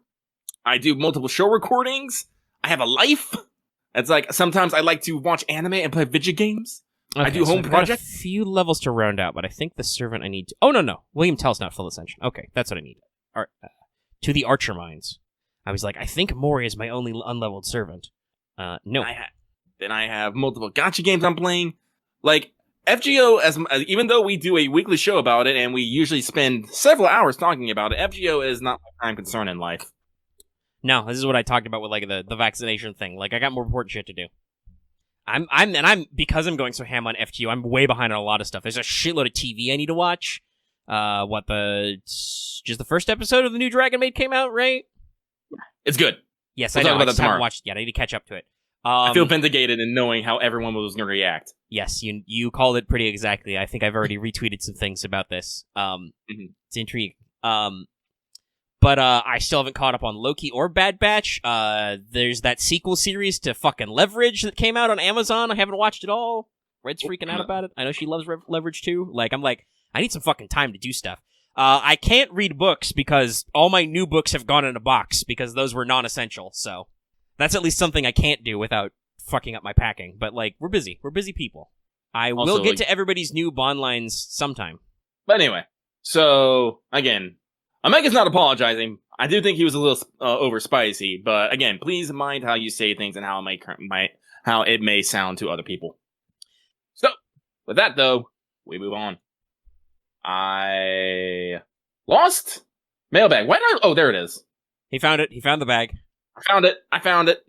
Just wait until we get in a studio and you have a physical bag you can lose. Where'd the bag go? Excuse me. Yeah. Oh, but they do say, P.S. Chingon's voice line for staying in your room is gold. Have you heard Paris's? I have died. His Bond 5 is like, I love you. I'm just like, I love you, child, but fuck this sheep. Don't actually fuck the sheep, though. I'm about to say phrasing. Give me phrasing gifts in chat. We still have an emote for that. Oh, we do. That's right. All right, let's We keep move going. on. I'm getting sleepy. All right. So the next one comes from It's Coming Home. Question: is it viable to have sporting heroes becoming servants in Fate? You can argue that gladiators were sportsmen, so Spartacus is one. If you have a favorite sport, what sporting legend would you like to see as a servant? I'm not much of a sports guy, honestly. I mean, like, there's a lot of memes you can do here, but I don't. The problem is that they're all too new, and I don't know if there's any recent ones. Shush you. I mean, I just glanced over and I wagged my finger at that person. Shush you. Shush. I mean, when was the? I mean, technically, Nero's a sporting champion. Technically, yeah. Like, there are probably a couple. Let's see. I mean, so Babe Ruth is pre-World War II, and technically pre-World War I. 22 seasons of baseball. I also know the Japanese love the baseball, so that could be possible as a servant.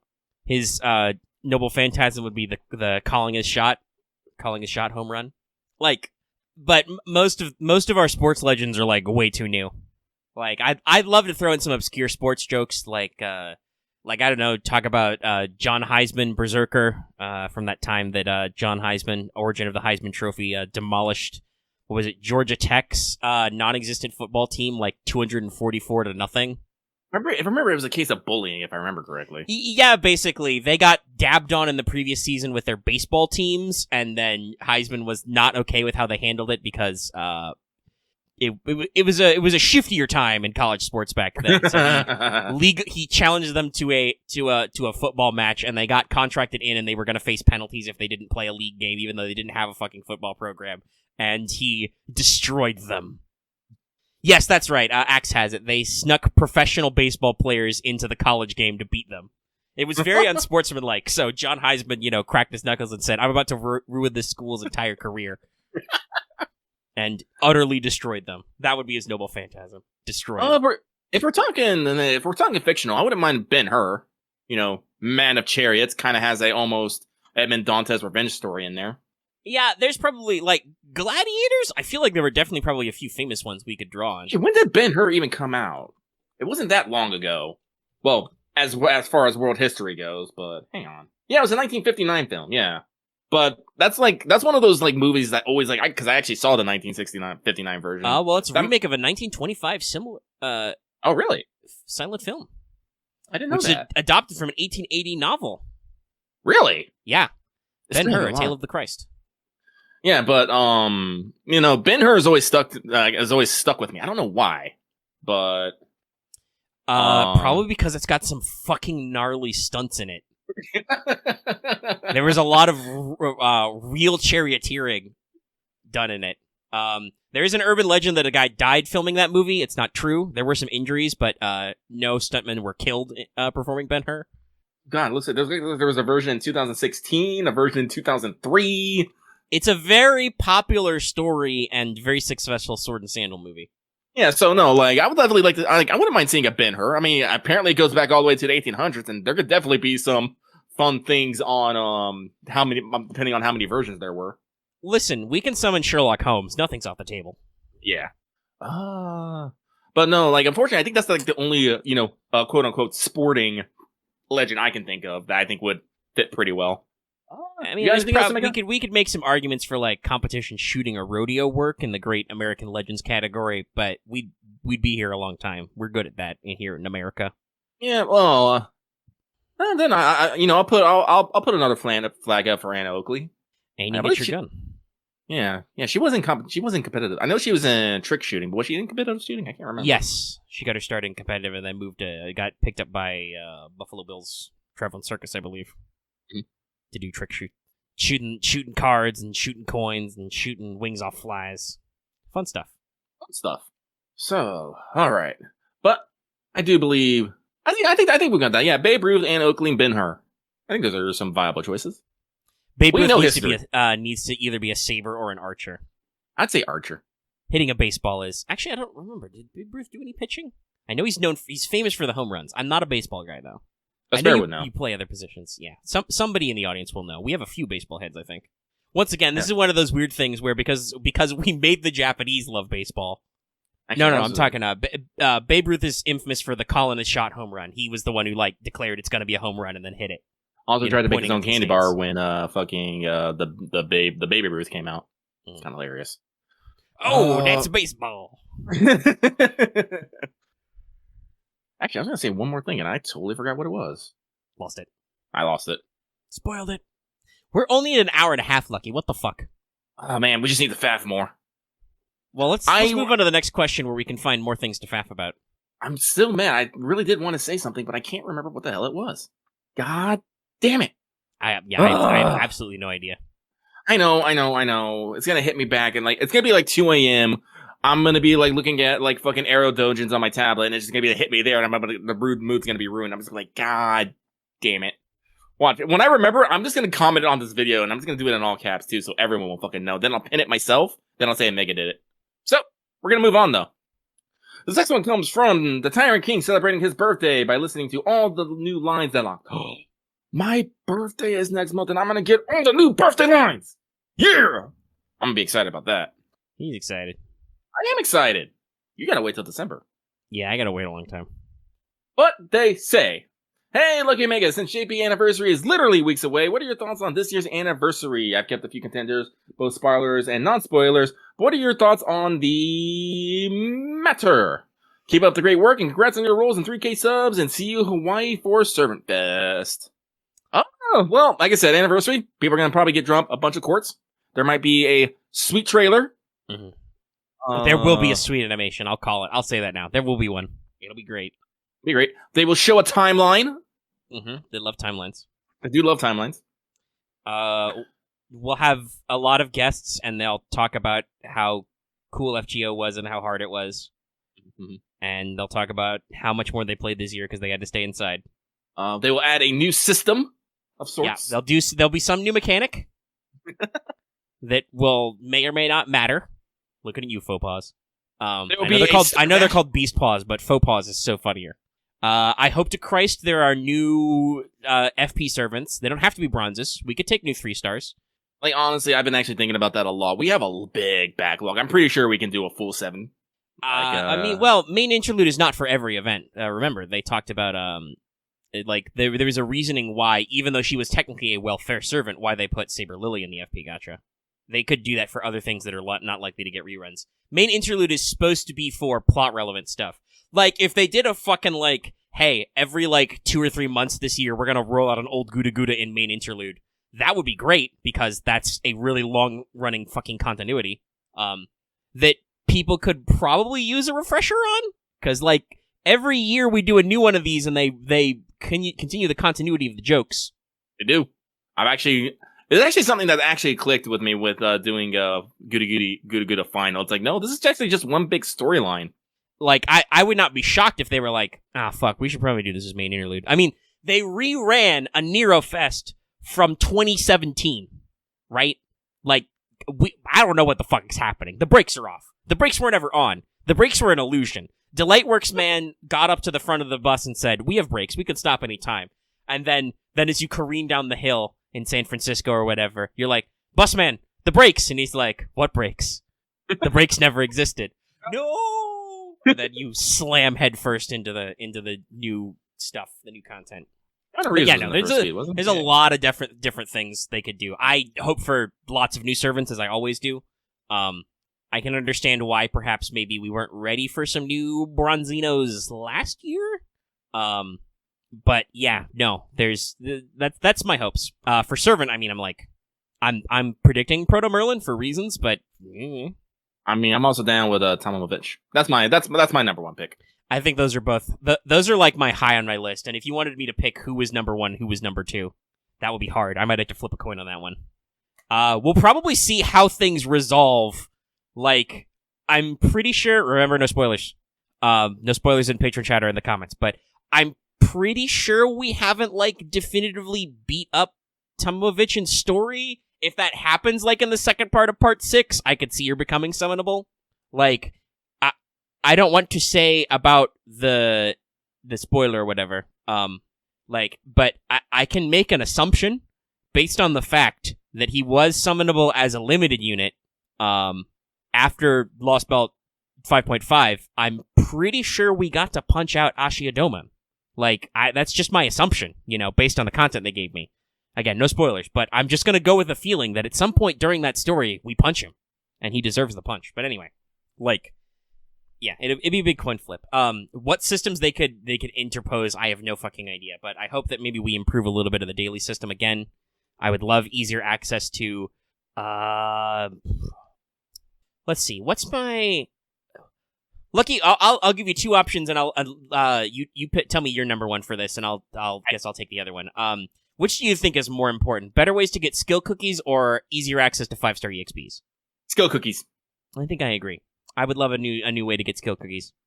Like monthly mana prism shop skill cookies. Help me out. Like, cause technically, I don't need to spend anything to get 5-star EXPs. Technically, I have like 1.3 million FP. In the 300k that I was rolling, I got several 5-star EXPs. Yeah. Not a lot, but they were there. Yeah, fuck it. Let's just put skill cookies in the fucking FP gotcha. Go. Oh, that would be great. I would have no FP. Yeah. Hey, if you want me to spend FP, that's a great way. I think a cheap way to do 5-star EXPs would also probably be to just make a new tier of daily. Like how for this new Nero Fest, they actually added a new tier of 40 AP quests. They did new quests to go even further beyond. Do that with EXP. Give me 5-star hands. I'm pretty sure they exist. We just need to put them in dailies. Actually, that's it. Yeah, you know what they should do? Just give me a new tier of 40 AP dailies for advanced players that give us the good shit. Like, give me fuck tons of skill cookies. Give me big EXPs. Give me even more coupe. Anyway, those are my wants and hopes and dreams. I mean, I don't think they should be 50 AP. I don't think that number fits in well, but they can do another second 40 AP. AP, Jesus. People are just going crazy for hands. Making hand jokes. Anyway. How chiral? Very chiral. We're gonna talk about it tomorrow. But is it a cargo catapult? Now, you know what? We all know what the true winner out of Death Stranding Director's Cut is. It's BuddyBot. It's BuddyBot. I love it. We're gonna be best friends. So, but we'll talk about that tomorrow. Nothing to the list. We're gonna move on. Actually, let me do a count here. How many we got left? We got 1, 2, 3, 4, 5, 6, 7, 8, 9, 10? We got 10. Jeez. Okay. I'm checking. Some of these are just well wishes. Okay, we shouldn't be taking too long. This next one comes from Agent41A, who says, "Hello, Omega and Lucky. Hope you got your old CEs ready for this trip. I do not. There's no filter. Look, I could go manually find them, but that's going to take me way too long. Somebody I got posted shit a to do. CE guide in Let's Talk FGO, and I looked at it, and I'm like, I'll just wait for the filter. Fuck it. Actually, I should probably look. I do want to look at that CE guide, because I want to just set up my CE. Because usually what happens in the new summer, I just stick them wherever, and I don't care. But in reruns, I try to be... Oh, someone already got it. Yay! Thank you.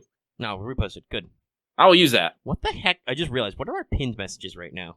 Oh, we don't have any new pinned stuff. We haven't pinned any guides. I guess because people keep posting them in News Desk, where they're slightly easier to find, because that moves... News Desk is great. News Desk moves slower unless people make it not move slower. In which case, you make me mad. Please do not try to beat bots to post trailers and things in News Desk. I don't mind it that much. If it's important, it'll get... I mean, some of it I don't mind. Like, people post, some outside trailers, and people post, merchant stuff. That's okay. Like, that's not going to be circulated. It's just... People will go. We have a bot hook for the our Grand Order the subreddit's Discord. Try saying that 3 times fast. No. They just auto hooks us Twitter announcements and news and shit. And it's just people are like, oh my god, the bot didn't say anything for 10 minutes. I'll just tell you no, don't do that. If you know, you know. The bot will get it eventually for other people. It will post eventually. There's no need for you to rush it. Now, if 4 or 5 hours go by and the bot hasn't done anything, then go for it if something's wrong. I say an hour. But, oh yeah. P.S. Hope you have a fantastic weekend. P.S.S. There's nothing strong than family. Doot. That meme has been going around everywhere. I assume it's something referring to the latest Fast and Furious. I assume something absurd happens in Fast 9, but I think you have to like rent those movies online to get the last few of them, and I'm like, fuck if I know. One day I will sit down and watch all of Jesus. There's so many iterations. If there's any excuse, family is stronger. I don't know if he like fist fights a tank, if there's like a King Kong crossover and Dom wins. Don't actually tell me. I'm better with the mystery. I'll get there eventually. But like, damn dude, it's over the top. I saw a great one where somebody edited Dom to do the Sasuke thing. Your hate's not as strong as family, and then fucking Nakamura-san, the game developer, she memed herself grabbing Dom's head and saying, "Don't bully Sasuke." The single greatest meme edit I've ever seen. Oh yeah, somebody has also done the Death Comic meme edit and said that he instantly got annoying, which is true. It's a little overplayed. You can't go 5 minutes without family. Anyway, guys, calm down. We don't need to keep posting memes. We got shit to do. Where were we? What were we doing? Well, we're moving on, but this is like, it makes me laugh, but I have no context for it, so I'm just like, all right. Anyway, we're gonna move on. This next one is Get in the Bunny Bubble. Suna. That's a 14 joke. But they say, "Hi guys, how are you doing? I was wondering what servant or servants do you think would be a good or bad roommate? While I really enjoy being roommates with Hokusai, I feel the clutter would consume me. May the Wiggles never ban you in your roles. Gao." Yes, horror. I find it hilarious. Hokusai and his daughter were literally so bad about cleaning up. They would literally, just fill a house up with junk and then just fucking move. There's a reason why they called the OG Hokusai the man mad about art. Yeah. It's a little wild. And, I mean, roommates? I mean, God, I don't know, man. I feel like we've answered this question before. And listen. Like, no matter what I said, I'm gonna have roommates, because remember, there's people who just move in anyway. Kiyohime's constantly under the bed, Serenity and Raiko are constantly breaking in. Oh, God. Freeloaders. Fucking, God, if I have to pick a roommate, who would I want? Probably Blackbeard. We bro it up. Brobeard. Listen, I still have a great love for Blackbeard. Can I get an SSR Blackbeard at some point? Can I get like a space Blackbeard? Space pirate Blackbeard? Super Blackbeard. Can we just take some sort of like pirate god and just slap it in Blackbeard? Give him, that'd be cool. Honestly, I think I am gonna be playing like the Summer Force story just so I can enjoy Brobeard some more. It's great. Anyway, moving on. Thank you very much for that. We're gonna move on. This next one comes from Gohulian God. They say, with my relative's baby shower coming this Saturday, when I will likely be listening to this podcast, I feel compelled to ask the certain question. Do you? Is there anyone you would like to see become a Fate servant with only criteria that your chosen person has to be the child or descendant of an already introduced Fate character, either by blood or adoption? That's really easy, my dude. P.S. For their baby shower, I got them an animal bank with Future Grievebeaster engraved on it. What's Grievebeaster? I don't get it. Fingers crossed if they would name and or nickname their child around the idea. What's Skahawk's daughter name again? Alfie? No, that's her sister. Her daughter is Uhahak. Uhahak? Yeah. Uhahak. It's like Skahak, but with an Ua in front of it. There's also Ku's son, Konlach. I can't pronounce it. Shark bait Uhahak. Yeah. You know how many? Let's see. I was about to start naming some Greek demigods. You might have where some people might have been fucking about too much, mostly gods, but that list gets way too long. We could do Pyrrhus, son of Achilles. Mm-hmm. Inherited his armor, and also probably Hydra Blood arrows. Probably. Hydra Blood arrows go around. I don't know how the fuck the Hydra Blood's still good. I guess it's just that fucking awful. Hey. Where's our boy Cryosaur? It's true. That's from Gorgon's Bond CE. That's a known factor. That's a thing. Help me out, FGO. You got the artist to draw it. You can't undraw it. I mean, I don't think it's radioactive. I think it's fucking super poison. So it even though biological poisons should become inert, it never becomes inert. It's always reactive and bad for you. Mm-hmm. We should be so thankful that when he goes to hell, the Hydra becomes bones. It doesn't have any more poison blood for us. Yay. Let's see here. I keep defaulting to Greek heroes and like their children. The Greeks fucked y'all. Jesus. It's easy. They and also being culture heroes, bloodlines were really important. Like fucking Leonidas, traced his line back to Zeus. And I believe Iskander was supposed to be descended from the line of Hercules? He was from line of Hercules, line of Zeus or something like that. I don't know. That's not accounting for the time that his mother, which by the way would be my favorite reverse of this question. I believe in his materials, Olympia, Alexander's mother, is one of his ultimate weaknesses. Kids are cool, but what about MILFs? MILFs are powerful.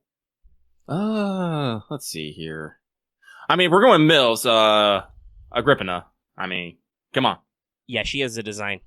Mm-hmm. I'm trying to think of children, though.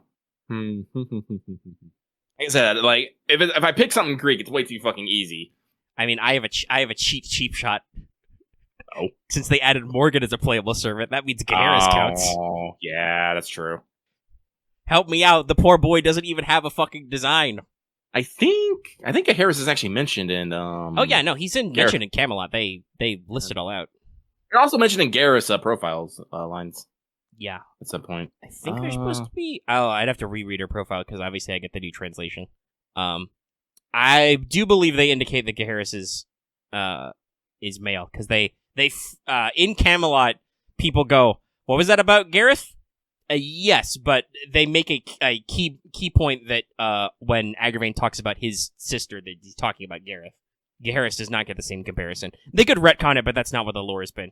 Like I said, poor Gaheris doesn't even have a design. We just know that he definitely exists because that was a question I had in Camelot. Because sometimes various authors don't remember to include Gaheris. Or the other way around, they don't do Gareth and they do just Gaheris instead. Unfortunately, I can't think of anything without actually doing a little bit of research, which kind of, I think, invalidates the point of the question a little bit. So, unless you got any more, I think we should move on. I'll take that silent as agreement. We move on. This next one comes from King of Apples, whose apparent supernatural ability to pull the servant he wants by vigorously denying it will happen. It's getting spooky. I mean, I think Fino just posted a highlight video today of him rolling several Da Vinci's while yelling about how many Achilles he's going to get, so maybe that strategy works? Maybe. Question. The moon cell is known to be older than the Earth, so it predates Gaia. But does it necessarily mean it's older than the moon in Crimson Brunstud? I don't know how to pronounce that, actually. On a similar note, will the moon cell and Velber, the Umbrastal, count as a kind of ultimate one? Number one, 404 error, question not valid. The two don't coexist. Mm-hmm. Two, from my understanding, no. I suppose you could argue that the moon cell, because it does have some kind of, like, process and, like, reasoning why it does stuff, even if most of the stuff it does is just summon servants as administrators or whatever. It has a process to it. Maybe, we don't know. I mean, there are multiple Velbers. I believe there are 3 mentioned, at least. We've got 3 numbered Velbers. We've only seen Velber 01. So, no, those are not technically ultimate ones because they are not the ultimate expression of life on that planet. I need to look up the definition of ultimate one again. Because that's usually how it's pitched, but also, I mean, there's no life on any of those fucking planets. Also, you gotta remember, there is technically already a type moon. Yes. That's a thing. Type moon is still type moon, even when we're not being type moon. There's technically an archetype Earth, but that's not quite type Earth because it's different and weird. But anyway, Thanks, but no, I do not think that Velbers are a kind of ultimate one. They are a really big, strong, super cool space race, like your boy, the alien god. By the way, if the alien god turns out to be like Velber 03 or something at the end, that's gonna be the ultimate fucking callback. Though I don't actually know if Velber would need an Age of Gods. They didn't seem to do in Extella, so that's probably not required, but would be funny. Well, maybe just the process of consuming all civilization will bring it back. I don't fucking know. X, have you not played Extella? Because, yes, the White Titan's really powerful. It punched all the gods, including the war gods. All of them. They all got punched. It's what started the decline. That mere guns and tanks would stop Sephar? Yeah, you gotta remember. I think the White Titan was literally the first event in the fall of the Age of Gods, if I remember correctly. And as for, like, would it just... I don't know, but it doesn't need a loophole to rewrite reality. Like, it's... I'm seriously, go... we have a full Let's Play on the original Extella. Go back and... No, not necessarily. Because the White Titan always has happened. The decline of mana is a specific thing to Extra, which I think actually... Like, the alternate history of Extraverse starts in, like, the 70s or 80s. We did a whole thing. You can look it up. Yeah. But also, seriously, if you're interested in Extella, go back and watch the things we did. There are many important cutscenes about what happens during Altera's route that, like, it's... One, Velbers are totally moon cancers, if you've never understood how they work, like computer viruses or literal viruses. But, yeah, no, there's a whole big ramble about the White Titan rolling across the landscape and animals going berserk and eating each other before they collapse, and, like, the seas running dry and fire on the mountain and shit. It's bad news bears. Big world-ending shit. That said, I do not think they count as ultimate ones, because as far as we know, like I said, they are a race of space pirates? I don't know what you call them. There's something beyond mortal ken, so they're just probably some weird foreigner bullshit that we can't fully comprehend. Whatever. Alien horse crap. Nasu So we move on. Is not secretly a sci-fi raider. News at 11. We move on.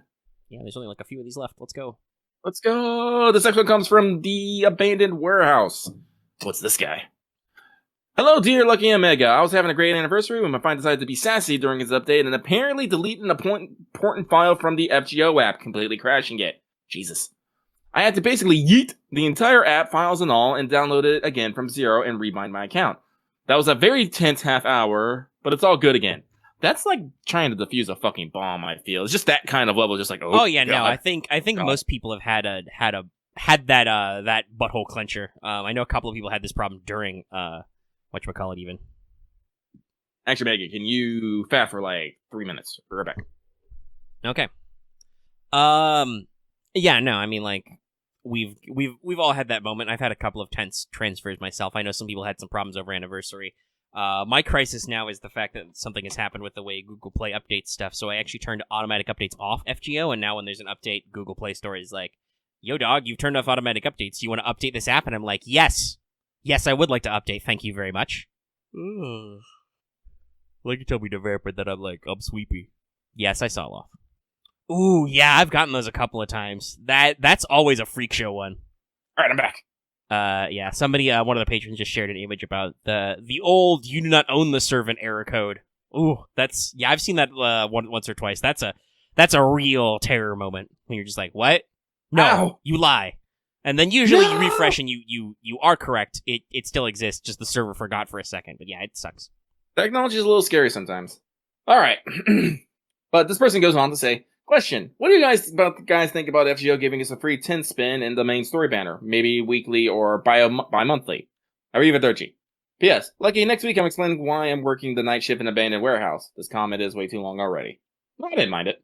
Oh, thank you for being a conscientious commenter.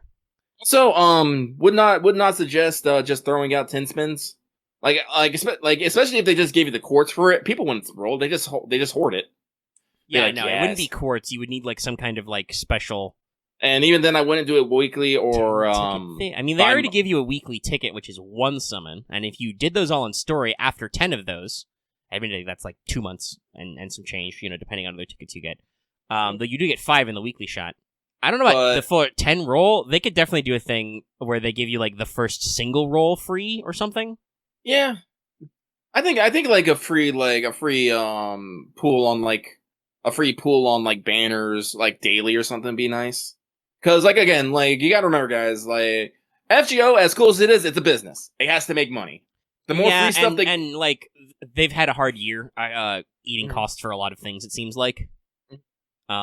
So we probably can't expect them to go like, hey, we made so much fucking money, we can do whatever the fuck we want, because they probably didn't make that much amount of money in the past fiscal year. Like, they're still making profit, so they're still fine, but they've definitely, I think, had some ups and downs. And we'll see, God knows, that fucking list thing we talked about where they went from 22 to 1 in terms of profit, Mhm. Yeah, Delightworks has been funding other projects. We also know that some money in the Delightworks Type Moon Sony chain is going to producing anime adaptations, which they've been doing a lot of, in case you guys haven't noticed. They've produced 3 movies, and I think about 12-ish months have actually come out. I think the first Camelot movie was obviously in dev already, but it didn't get released until after the break. They can't necessarily count on UFO Table to give them a lot of spare money. That was an interesting story that broke this week, where the Japanese court finally got UFO Table and I think a former head for they did some tax evasion in the past. Yep. That should not be a future problem, but that does mean that they owe a little bit of their back taxes. 2 things in life are certain: death and taxes. Yeah, people like taking money. They do. And hell, even if it's not taking money, just forgetting to pay money is annoying. Money is unfortunately what most of these corporations care about. So, but yeah, free 10 spins like every week. I don't know. Giving you free spins or free singles on specific banners, that kind of thing could be functional. Because you already get basically a free, you get a free single every week in the form of a ticket. Mm-hmm. Actually, technically 2, I guess, because don't you get, is it 3 or 4 Saint Courts we get over the week? Is it 4? 3, because I think you get a 1 and then a 2. Okay, it is 3. You get 1 and 2. Okay, I'm like trying to do the math. It's 1, then 2, then the ticket. Not counting for frags, obviously. You do have to actually do that. No, I'm not talking about shards. I'm talking about weekly logins. Is it 4 or 3? Is it 1 SQ, 1 SQ, 2 SQ? Or is it 1, 2 ticket? I threw my phone away because I did all my rank ups and I don't want to run my battery down. Anyway. We all think it's 3. Like, they give you the equivalent of a couple of singles weekly anyway. I wouldn't mind if they expanded that. They've already given it so you get whenever you do 10 pulls, you get an 11th pull. So that's cool. Like, I honestly, I think the system we should be concerned about is not necessarily free rolls, but what to do when you roll a shitload of times and you don't get anything. Yep. That's the system we should be concerned about. Which I, once again, do also hope that I would hope that they would also fix that this anniversary, but I don't fucking know. Never fucking know. Like, maybe if... Obviously, the USO could probably use a fix, but if it was like... If you got, like, free, like, overstock rolls or whatever, like, you spend so many quartz, you get back free rolls or something, that would be interesting. Anyway, let's move on. We only got a few left. So we move on. So thank you very much for that. I look forward to hearing your warehouse story tomorrow. I mean, not tomorrow, next week. We move on. This next one comes from Zed. Ready for summer with my charging she-wolf. Just Zed. Oh yeah, they should really have made Gareth a bonus servant for the rerun. Oh, but they couldn't have because the anniversary were different, weren't they? I'm too galaxy brain for Delightworks. Oh well. Anyway, read the question. Anyway, they say comment. Just to start, sorry for the hypothetical last time. I thought it'd be fun to ask. No reason other than that. Fun for you. Yeah, I'm about to say, guys, you guys assume that a lot of these hypothetical questions are fun, but most of the time they're not fun for us. We have to rack our brains a lot. You like thinking really hard? It's 10:30 at night, and I'm operating on like 1 cup of coffee. No. Jeez, sir. Well, I gotta go to bed at a reasonable time because I gotta go get my vax. Vax, okay. Well, I don't want to stay up until 7 a.m. tonight. But yeah, Garrus is now Smile Protected and level 100. I'm working on getting your skills to 10-10-10, but I need to grind hero proofs.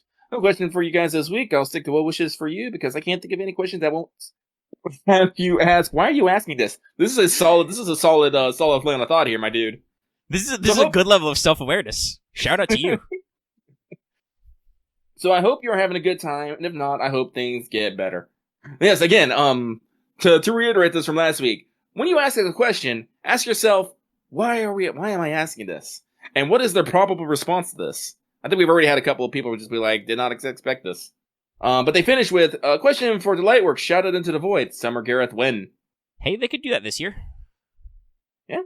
Like I said, well, we'll probably get, let's see, they got their back half of LB6, then they're probably going into their Annie, and then it'll be Summer 6. We'll see what they got on the popper. It'll be interesting. Mm-hmm. I'm sure we'll have fun.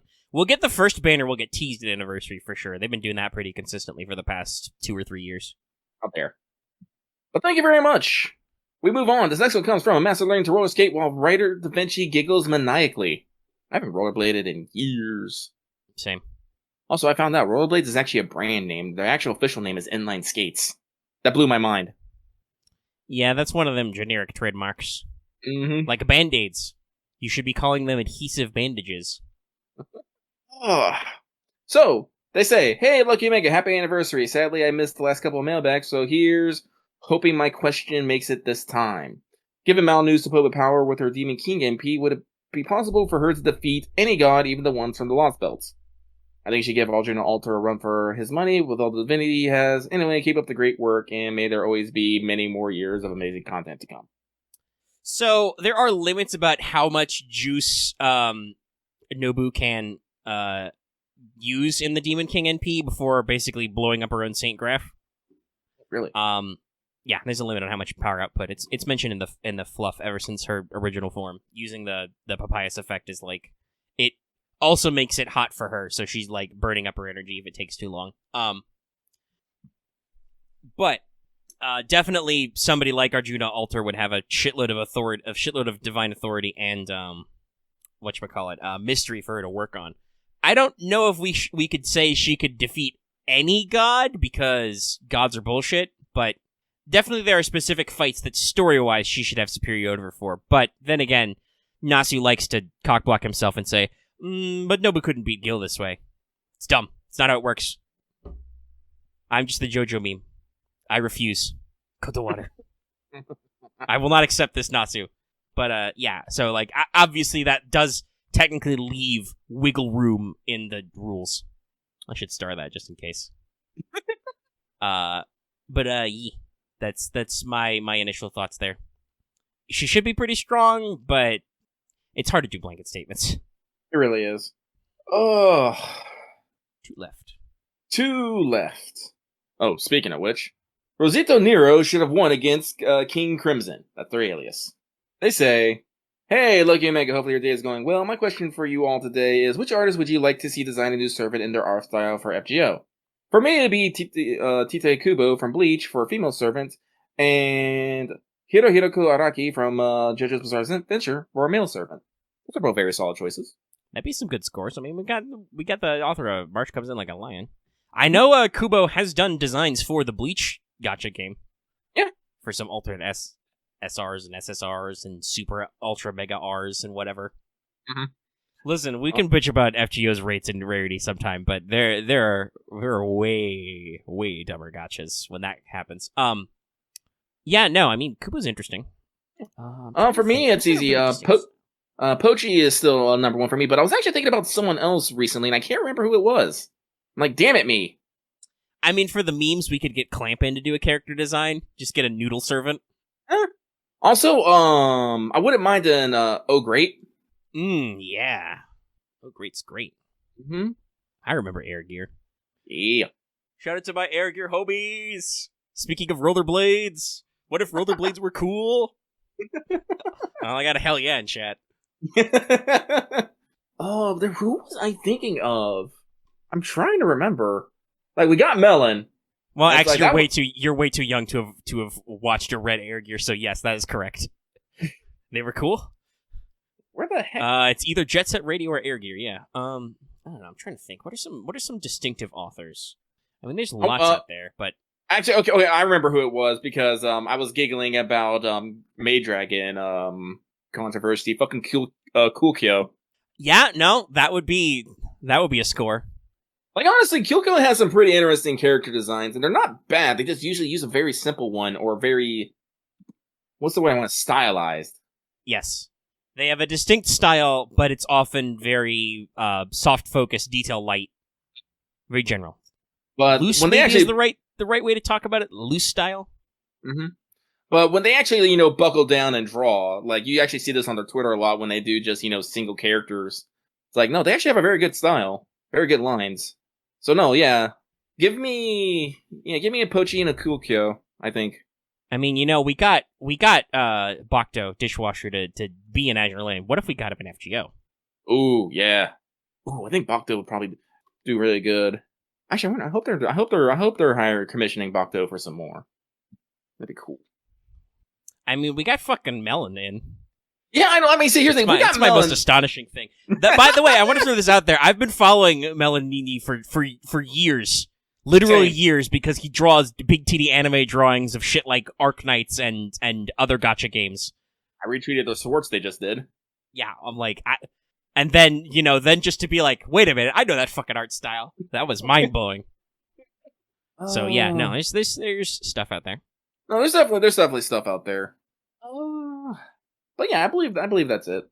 Is there anyone else that I could think is particularly... Nah. Then let us move on. Nami, I guess, would be good too. I mean, she did do the U.S. Anniversary picture. That would be cool, yeah. That'd be cool. But with that, we shall move on. Thank you very much. And we move on to Sakura Squire 07, who says, "Hey, Lucky Omega, hope you two are doing okay. Yeah, GSSR saved me a role in the way I wasn't expecting. NP2 Murasaki Shikabu. Yay. We'll see if a sparkling archer that'll show up next year is good." There's two. There was a double S there. It threw me off. No question this week. Omega, you'll win sometime soon, and luckily, hopefully your scooter is fixed by the time you read this. It's not. I also haven't won yet, so welcome to the memes, Lucky. Who will get it first? Will I win a progression tournament, or will Lucky get his scooter fixed? A genuine question. Take your bets now. Get your over-under in. If you get it right, you don't get a prize. You just get the satisfaction of knowing you were right. You right. No whack. This question continues. It does continue. Well, there is no question, but the statement continues. Looking forward to the Summer Vegas pregame when it happens, and hope Vegas event doesn't break me while hunting for a particular Buster support caster. It's gonna be tough, because it's, Merlin gets a rate up. Oh, that's right! Only on weekends. This is when shit gets a little weird. I wish you best of luck, sir or madam. Yeah, no, I forgot about that, because actually this is literally the reason why I'm leveling my Merlin right now. Yeah, because he's a bonus servant, finally. Mm-hmm. Lucky's thought process. He's finally useful. But they finish with, take care, stay awesome, and hopefully you guys ain't roasting any heat waves. Current temperature is...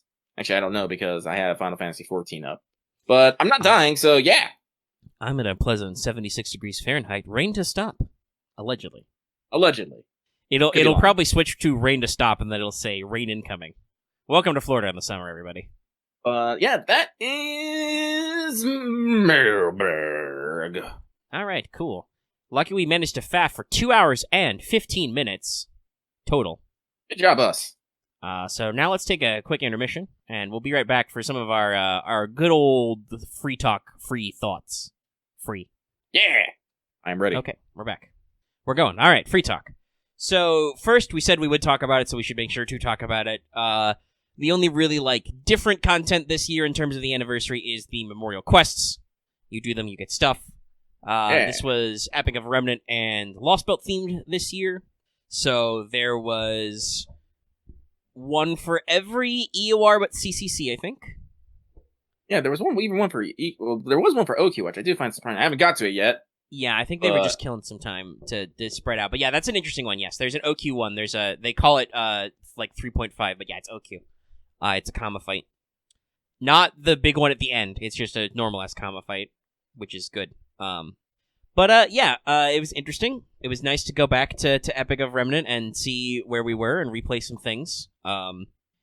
It was, some of them were pretty easy. The first one is, the first one you do is Fuyuki, which they do every year, but this time Fuyuki wasn't the ultimate one, it was the first one, so it's kind of a chump blocker.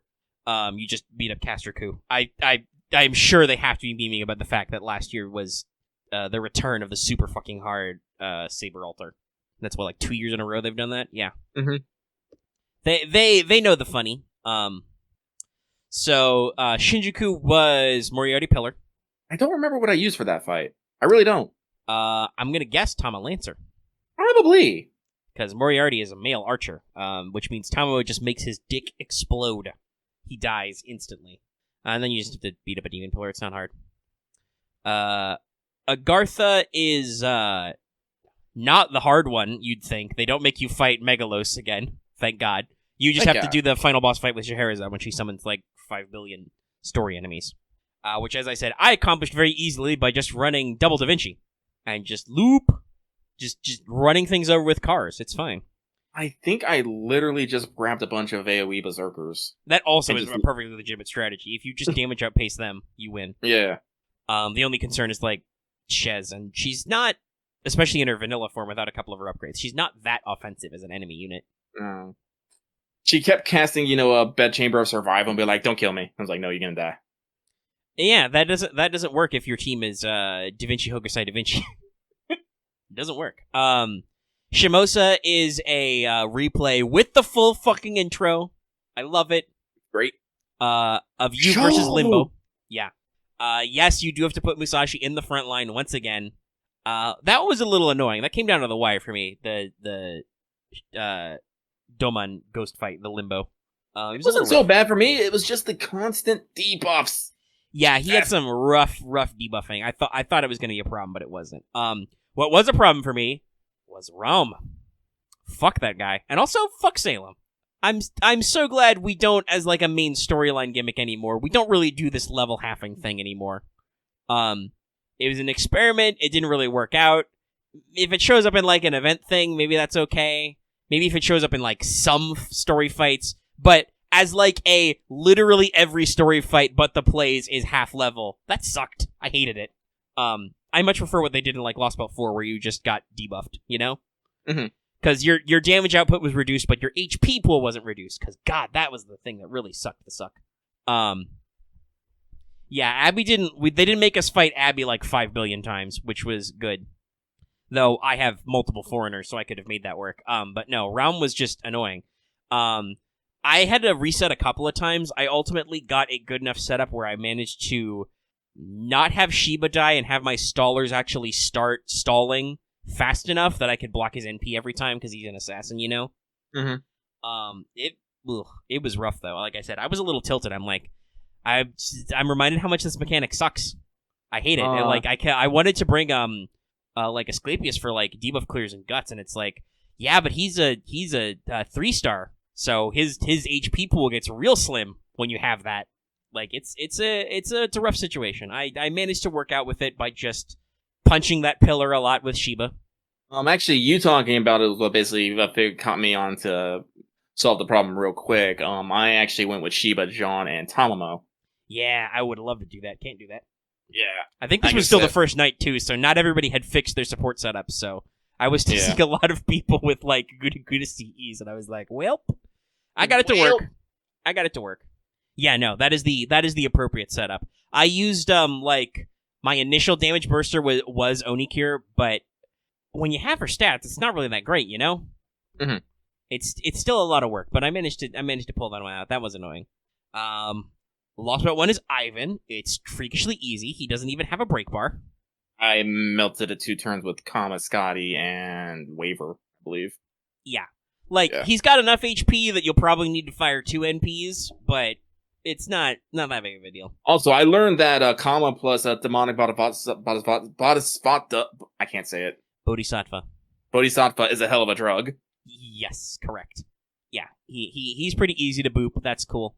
I believe this is for the second CE ticket, so that's fine. Lost Belt 2 is the big Valkyrie brawl. Also, this was not hard. I used the seal on this just because I didn't want to waste my time. Because well, actually, you finish your setup, please. I'm sorry. Oh, I was, mine was primarily, Merlin, Sigurd, and then my favorite other AoE sabers, like Mordred for AoE, had some others back there. I have a decent pool of sabers now. It's pretty easy to get in there and just punch. If you do that, they don't really hit that hard. I solved that problem because I pulled out Saber Shiki, Tamamo, and did I just pull Waver again? I might have.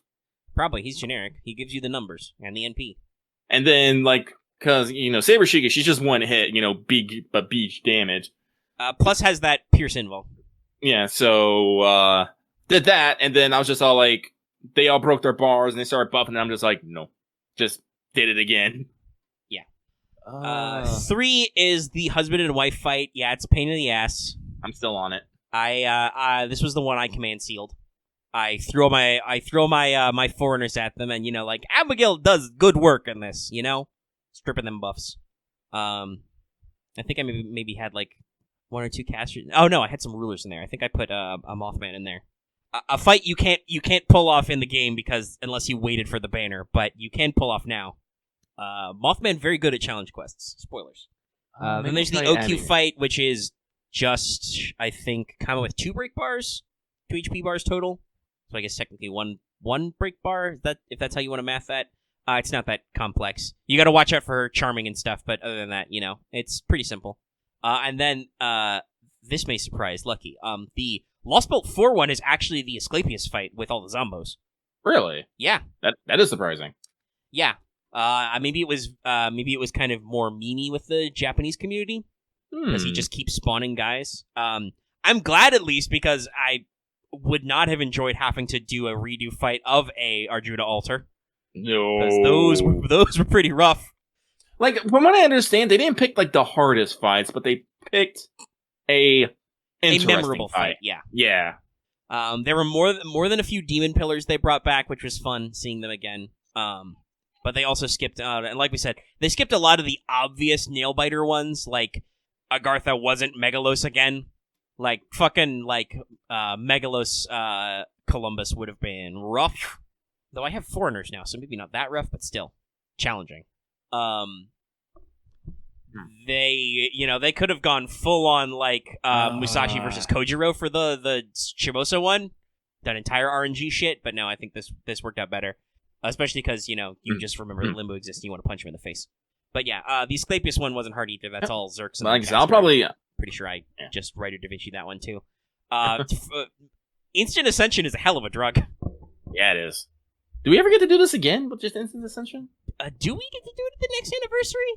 Let me know, people. I'd love it to be true. I'd love one of these a year. That'd be fucking great. Like, that's the juice. No? Oh, damn. No. Well, I'm glad I used it, because I got instant use out of Da Vinci, which would have been a big backliner otherwise, Like, it would have taken a lot of work to get her up to snuff, but just jumping straight to 80 was big deal. Very fun. And yeah, that was the challenge quests. I think you said most of your setups for the one you did when we talked about them. I'll be interested to see how you tackle those last couple, but they're not super hard. I think most of them are pretty manageable. Right. The one that gave me trouble the most was arguably Realm. I could have sealed it, but I wanted to save it for later shit. And honestly, that's entirely like I said, because all your stats are halved, basically. Your level is halved, which inversely affects low-rarity servants because they have less levels to lose, so they get lower and lower levels, and it sucks. Like, I had a hard time budgeting that team because I'm like, well, I want to use all my high-level servants because their levels aren't reduced as far down if you have them, But it was a little bullshit. You do need to go like a hard stall, I think. Otherwise, you die because he's an assassin who goes out there. Probably the one most people are complaining about is the husband and wife fight, but that is the fight from that one anyway. Yeah, from that Lost Belt. Like I got some ideas. Like I'm probably gonna try, maybe some Hokusai, Abby, Tamamo. See how that works. Cause Abby is a Buster MP. She does have 3 arts cards, so yeah. And that means you can charge your NP more, which is good because the fact that she eats buffs is very important. Yeah. And then with Tamo's, MP charge down, but MP damage up. I'm like, yes, no, I can get some synergy. Yeah, you can stall out.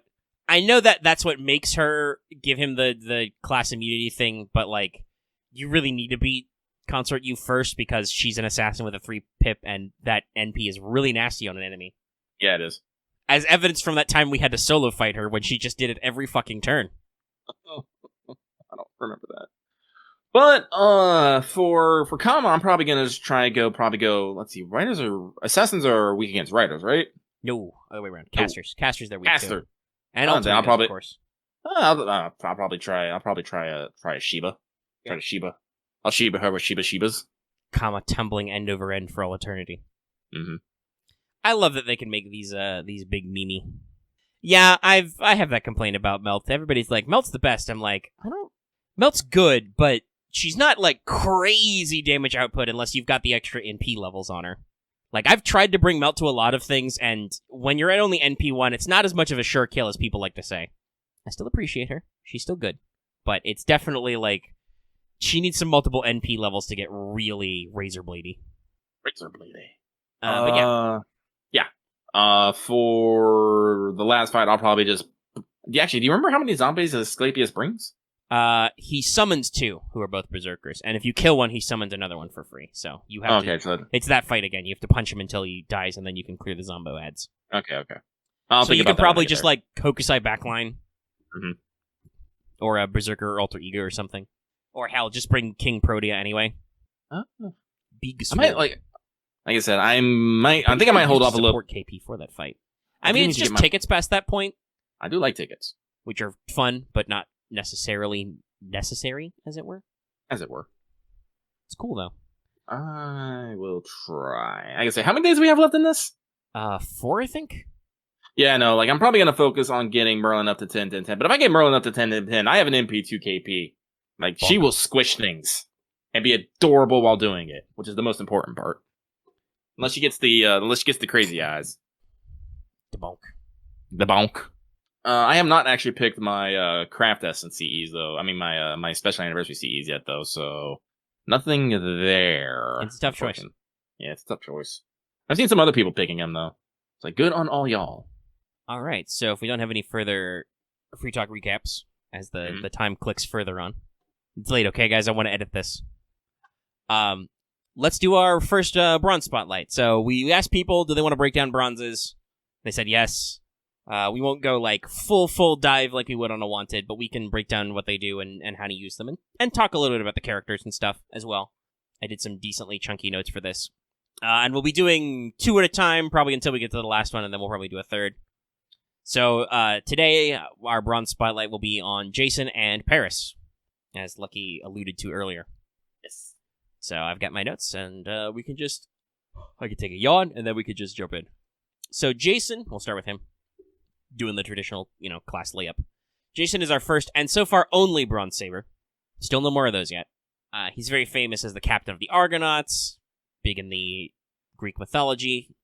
Argonautica is like a really interesting generational story because like it's one of the 2 things you're famous for in Greek mythology. Were you an Argonaut or were you in the Trojan War? And if you were in the Trojan War, part of your family was probably part of the Argonauts. It's very interesting how these 2 distinct generations work. Also, Jason's interesting because he has 2 distinct character arcs. He's very important in the epic Argonautica and then later in the tragedy of Medea. So he has these 2 distinct periods to his character arc as a historical character. As like first he's a great big shining perfectly normal hero man. Though I think Jason is pretty unusual in that he's one of the few culture heroes who is not descended from Zeus, and thus actually his patron deity is usually Hera. He helps Hera cross a river and disguises an old woman, and she's like, "You're cool. You'll be king now. Bye. Smoke bomb. Don't betray your wife." I'm kind of against that. Bye. Honestly, I mean, some people kind of rag on him for being such a chump character in FGO, but it does actually fit his story. Like, Jason is noble and strong and all that stuff for a human, and like, yeah, in some versions he like wrestles bulls and stuff, but like compared to servant bullshit, he's very mundane. So it is kind of interesting to see them take this crack at him as like, okay, he's cool, but you probably don't think he's as cool as all his friends, literally summoning Herc for his attacks. Because Herc is a giant monster man. Mm-hmm. But Jason is scummy. Yeah. I mean, like, even during the Argo thing, he's like... Jason's much more in the line of, like, an Odysseus type, like, guile hero most of the time. He's like, he rolls up into places, he sees problems, and he's like, fuck, what do I do about this? Medea! Yeah, usually it's like Medea helps him out a lot of the time, or Hera gets somebody else to help him out. I think there are quite a couple of adventures as they stumble across random islands where Herc really does just punch the problem because he's super fucking strong. It's interesting, right?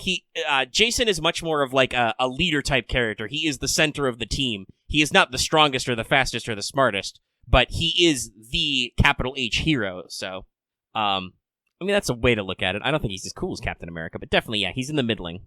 I mean, there's complexities to the tragedy of Medea, but Jason is still kind of a scumbag. Mm-hmm. You can evidence for the fact that Jason is the one who gets his comeuppance in that, whereas usually, mythologically, Medea doesn't. She like fucks off to a completely different city-state and gets remarried. That completely blows my mind every time I think about that. Yeah, Medea kills her own kids, jumps into a golden chariot she got from her grandpa Helios, and is like, "Put your shit in a box to the left. Bye. Double finger guns. Chariot of dragons." And yeah, she gets remarried somewhere else, which is it's a big fucking deal for Greek mythology for crimes against the family. Kind of with Medea and Fate, because Medea the witch is someone who's been scorned by love and will never find love again and just wanted a happy ending that she thought she would get. Even if she got away with it, she probably did not necessarily live a happy life. I mean, here's the thing. Here's the thing, guys. Medea murders a lot of motherfuckers, some of whom she's blood related to. Like, it's... If I remember correctly, they say in the tragedy she murdered her kids not necessarily to get back at Jason, but because she was more afraid of what Jason would do to them once all this shit went through. If I remember correctly. Yeah. Some of it was like self-defense, and some of their... Because in some tellings, Jason has 7 sons and 7 daughters with Medea. Oh, Jesus, really? That many? I thought it was 2. 2, I believe, is the traditional in the tragedy, but like, there's different mythological tales where they go on to have lots of kids. But yeah, no. So like, some of them are murdered by the Corinthians for the reasons that we think they would be, because the first thing Medea does is she murders Jason's new woman via her children. But yeah, Medea kills a lot of motherfuckers, usually with dark magic or with poison. Usually because Jason can't solve his problems himself. Yes. Like, and to be fair, I'm pretty sure it's at least in Fate for sure, it's definitely implied that like Hera like bullies Aphrodite into like bamboozling Medea so that she can become Jason's plot button. Yeah, no, like I said, this all happened because for some odd reason Aphrodite, well, not for some odd reason, because Aphrodite literally made Medea fall in love with Jason and betray her father with murder. I mean, her father was kind of a douchebag. Well, it's true. Like, Jason's out here like, "Hey, I'm trying to reclaim my birthright. I just need your golden fleece." And he's like, "My golden fleece, you say? Well, you gotta fight my flaming giant, my flame guy first. Fight these immortal dragon tooth soldiers. That's cool." I mean, I don't know if he's drunk on it, but yeah, Jason's big theme that FGO reinforces is that he's in over his head constantly, which is why he is how he is. And I think that's fairly well portrayed. Like, we see him at the height of his dick-swinging powers in Okeanos, and then he immediately gets his comeuppance. But also, even as a playable unit, you kind of get the fact that, like, people acknowledge that Jason's kind of an asshole, but he's still functional. He does stuff. He's just an asshole leader. Mm-hmm. I think he would probably have a better reputation with people if he put on his fucking pants sooner. Don't look at Jason from the waist down. Ugh. Jason, you should not. I know you've got some muscle definition. You should not be showing that much thigh. Ugh. Don't worry, this gets solved in the 3rd ascension. I'm hoping there is something high. I know he makes an appearance in 5.1, so I'm hoping we get at least some more character on him then. Yeah. That is something that FGO does like to do. It's like, hey, behold, this asshole character we have created. Shit. People don't like him that much. Redemption story? That's kind of what they do.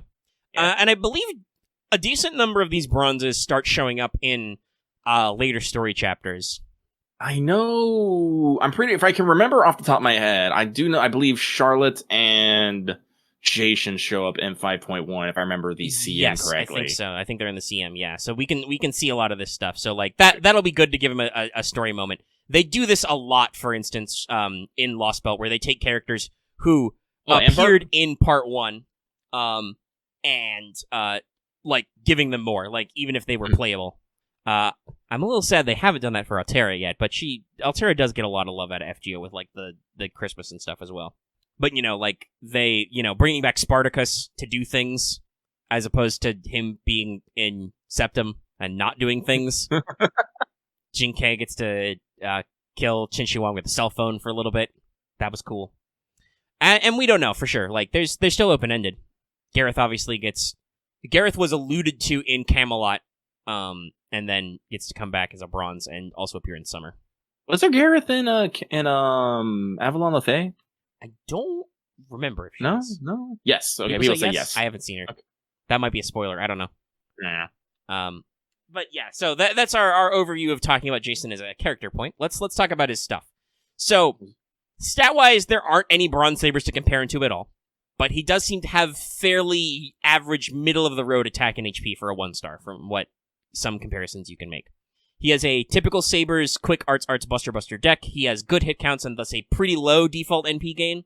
I know people will already start talking about Jason meme loops. Like, that's a thing you can do, but that comes from some stuff. His actual naked NP gain is bad. It's like 0.37, I think. Jesus. Yeah. But he has a 4-hit arts card and an arts NP. So he's pretty notable for having a 5-hit arts AoE NP, which first gives him a 20 to 40% arts plus for the turn, based on his overcharge, which is good for looping potential. He has a self-arts stimulant, so he always has an NP steroid. It's overcharge based, and because he's a bronze, you can get him to NP5 really easily. So you can get that overcharge up there, you can do some stuff, and you can definitely get in there and get some hits. He can do arts chains for, more charge and all that stuff. It's pretty decent.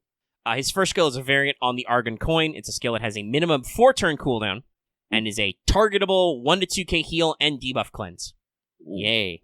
This should let you know immediately what Jason's niche is. His second skill is a targetable 1-turn evade and star weight buff, but it reduces Jason's own defense by 20% for 1 turn. Which is a little rough because he doesn't have the largest HP, obviously, as a 1-star, but still functional. And then his third skill, is a charisma variant. It's very special. So, first of all, you've got the default 20% attack up for everybody for 3 turns. Yay. Yay. But if your other teammates are Argonauts or Argonaut-related people, which is a lot, there's a lot of people in this category. Actually, I'm curious. Hang on. It's pretty big. But you get 10 to 20% NP gauge. You get 20 to 30% critical strength and star gen for 3 turns. Which is good for things. My joke in my notes is, yes, this man has a support kit just for Herc, but also many more servants, including future ones. Pretty sure people mostly use it. It's like, I need to make Herc go burr more. Yes. If in just terms of raw output, Jason makes the Herc go burr. He can give him arts cards he needs to farm NP. He can give him NP gen, give him heals, give him a NP gauge, crit, everything, star weight, even more evades. But also, there's another Argonaut-related Berserker. It's called Atalante Alter. I don't own that one, but she also does goo. And in general, I think his kit is generic enough that he actually works a lot with any of the old Argonaut combos. Wait. Oh, that's one. Okay, I was about to say, it took me a second, but Nemo is Argo-related. I was like, wait. I was like, oh, wait. Yeah, for that thing that happened at the end of... we talked about at the end of Lost Belt 4. Mm-hmm. But yeah, so there's quite a few. And that list will only get longer if it, like I said, if it continues to be Argonaut-related. Like, Kirky is on that list because, yes, Medea does actually go to visit her auntie on the way back. So, like, it's a broad list of things, and that's pretty decent considering that, arguably, that's just extra fluff. Like, yeah, he's got a 10 to 20% charisma, that's nice. If you get an Argonaut, 20% battery's pretty cool, plus the crit strength and the star gen. His passives are Magic Resistance B and Writing B. So obviously, Jason doesn't necessarily do much solo. He's got a good support kit and for notably good units and reliable skills for a bronze, like a 4-turn 2k heal and debuff cleanse. That's great. Fuck, I'll probably use him just to get a targetable heal and debuff cleanse in some fights, Also, a lot of casters, which is weird but useful. Yes, the Argonauts are pretty ludicrous. Internet at home. Go to Wikipedia and just type in Argonautica or Argonauts. Look at the fucking table of how many different versions of this list is, of how many different people are fucking part of the crew. Like, isn't there what was it, like 6 to 7 versions? Yes, there's multiple lists. Homer's list, for instance, is different than the actual list in the Argonautica. Paris is not there. The actual trait is not Argonaut, it's Argonaut related. Wasn't Paris the son of an Argonaut? Or not son, He's related to them in some way. Like, he's a second generation. Like, you'll notice that Hector's not on there. It also could be that because Apollo is with Paris, it counts. Canis is a very prominent member, as are the Dioscuri. Herc is Atalante. Atalante is one of the more contentious ones, actually, if I remember correctly. Yes. I believe canonically, Atalante was there for part of the journey, but she got tired of dealing with Jason and kipped off early, basically. Sounds about right. She jumped off the boat and went home. Medea's obviously Asclepius. Chiron taught a lot of them. He was a tutor for Jason as well as Herc and many other people. You'll notice that some people aren't on here. Like Achilles and Odysseus are both sons of Argonauts. They're not on the list. Ah, that's true. But that's presumably because they don't want to go too ham. But there are many more. I, for instance, think it could be interesting to bring up Prince Meleager, who was an Argonaut, because he was the one who led the hunt against the Caledonian boar. Yeah, and died because people are jealous fuckwits. Yeah, he's got a great legend if you don't know it. You should look it up sometime. The short version, though, is that after he gets back home, also, by the way, in some versions, he killed the king of Colchis. Oh, Jesus, really? Yeah. It was more like a soul paper? Was it a paper or was it a No, log? they call it a brand or a stick. It's supposed to be like a piece of wood or something, yeah. Oh, it is a piece of wood. But basically, Meleager's first claim to fame is that when he was born, and he could be, by the way, part god. We don't know. Ares might have slipped in there and banged his mom, I think. As gods fucking do. Conception is unknown, so he might be a little bit god. Also, he's associated with some stuff. Well, I have a fan servant profile. I'll probably put him on a list sometime. We can see if he wins. But the first thing is that the day he's born, the three fates appear to his mom, and they hold out a piece of wood, and they say that he will be brave and strong and loyal. He will also only live so long as this ember is unburned, and they throw it in the fire. And his mom's like, "Fuck!" She pulls it out of the fire, hides it. So basically, he's like immortal until that thing gets burned, and he's super cool and the best. After he gets back from his Argonauts adventure, his dad pisses off Artemis by leaving her out of the offerings, sometimes deliberately and sometimes just because he's a forgetful son of a bitch. He's associated with wine and vineyards, so maybe he was just drunk off his ass. Or they forget Artemis. She gets mad. She sends the boar to fuck his shit up. And so he goes to his son, the Prince Meleager, and is like, "Son, find all the cool dudes you can to hunt this boar for me. No girls, though. We will sacrifice her back to Artemis to get over it." And Meleager goes out, calls up, rallies up the homies, including a certain huntress that he knows pretty well. It's heavily implied in the narrative that he's sweet on Atalante. Well, yeah, if I remember correctly, one of the few guys in Greek mythology who's not a dick. Yeah, no, Meleager is firmly in the stance that all women are queens. Mm-hmm. So he organizes the great big boar hunt. He leads it. He gets in there. He actually scores the killing blow on the boar. But because Atalante drew first blood, he offers its pelt to her. Pissed off a lot of people. This bothers most especially his uncles, his mother's brothers, who are like, "This chick didn't even get the kill. She doesn't deserve the skin." So they take it from Atalante, and Meleager is like, "I'm sorry, fucking what?" And then he stabs them. When his mother hears about this, she gets mad and hurls the stick into the fire, and Meleager instantly dies. And then she goes, "Oh shit, I shouldn't have did that." And then I think she does something bad to herself. Was it that? I kind of swore that another person got mad and then told a lie to his mother or something. No, I think it was just the news carried. Like, there's sometimes where actually he, lives for a little bit, like he goes back home and gets into a war with that other city where his mom's family is from, and then eventually his mother remembers, "Oh, wait, I've got the stick." But the short version is that she gets word that he stabbed his uncles, and she was like, "That little shit." And she throws his stick in the fire, and then immediately goes, "Oh, I shouldn't have did that." And then he dies. But this is why Atalante has the boar pelt NP. This is not necessarily directly related to Jason, but should remind you that while Jason is a douchebag, he knows how to get good help. Paris and Atalante have a lot of... Sorry, we're getting a little... Discord? Okay, hold on. I'm going to disconnect. Reconnect. Mega? Yeah. Okay, I am up. I didn't have bars. My Discord was freaking out. Yeah, no, it was just I disconnected and reconnected real quick. It wasn't lighting up for me, so... It was weird. You may have been a little fragmentary for the last, 60 seconds there. Yeah, sorry. That's all right. I reset the connection. We're fine. You were saying something about Atalante and Paris, I think, last, before I lost you? Yeah, no, it's they have a bunch of in there. I was going to try and use it to segue into Paris. Yeah. I think the only thing left is my last note about it is Jason has a pretty decent support kit for a bronze, and the fact that he can spam his NP over and over again means that he can do damage that outpaces his stats because he can keep doing it. NP goo. Mm-hmm. So Paris is also a member of a first and only club. He is currently the only 2-star archer to date. The other bronze archers are 1-star. And for that range, he is geared towards higher attack and lower HP. Duh. You really should know who the fuck Paris is as a mythological character. I could see how from the character design you might miss it, but no, it is that Paris of the Troy, the inciting incident behind the Trojan War in the Iliad. Clearly, Helen was a Shotokan. I don't know about that, but Apollo clearly is. Well, that true as well. But the great joke about Helen was there. Mhm. Also, let's not even though he's cute now, let's not forget that Paris is a little bit of an asshole who clearly is thinking too much with his penis. No. Hey, listen. I'm listening. They go to do the offer of the gods, right? Zeus is like, I'm not getting in this triangle. Hey, you, random shepherd boy. Which goddess gets this apple? And then all three of the goddesses offer something to be declared the fairest. Athena says she'll give him wisdom in battle and he'll never lose. Hera says he'll be king of all Europa, but Europe to the Greeks.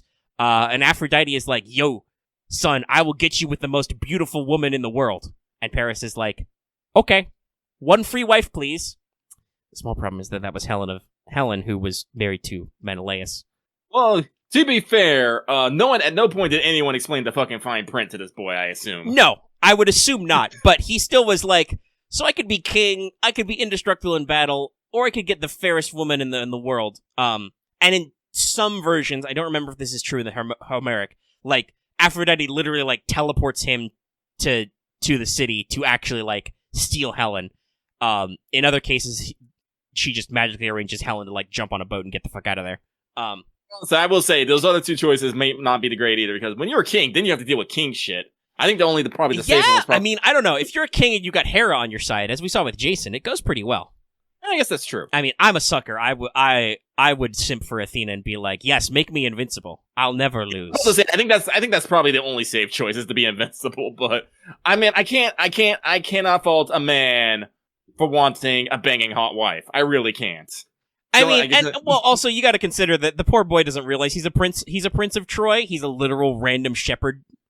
Well, again, this is one of those things I'm talking about. If he figured out he was a prince, maybe he would have been like, yeah, sure, I'll take victory in battle. Who knows? Yeah. Again, this is one of those things about fucking parallels to fucking Atalante. Behold, another fucking, prince/priest thing thrown into the wild, nursed by a fucking she-bear until they are noticed by a god. For different reasons, though. Atalante is pure sexism. Paris is like, Apollo said he was gonna fuck their city up. Yeah. But yeah, so, you should know who Paris is and what he's about. I don't have an Achilles, so I can't check it, but I assume Achilles has to have a line for this. I know Paris has one for Hector, not Asclepius, who else? Shit. One has one for, Artemis, the sheep, shakes in terror. Yes. Great.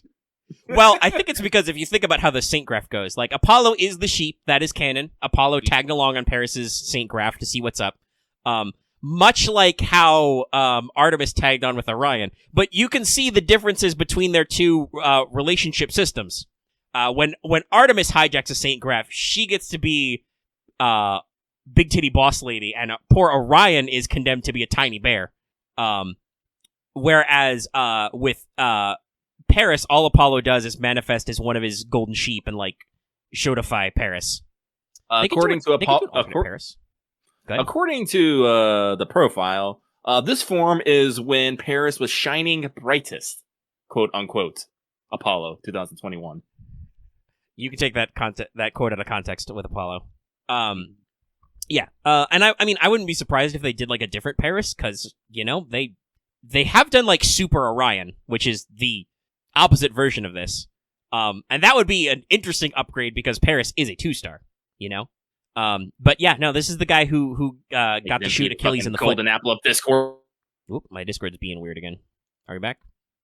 No, my light's real weird. No. Whoop, hold on, now we're sticking. Okay, Discord? Alright. It seems to be behaving normally. Lucky, say something to me. I'm saying something to you, my dude. Alright, that came out clear. Probably just a momentary connection blip. It got, like, it did that thing where, like, you light up and stay lit up. Yeah, I was doing that for you earlier, my dude. Well, we've got it out of the way. So, yeah.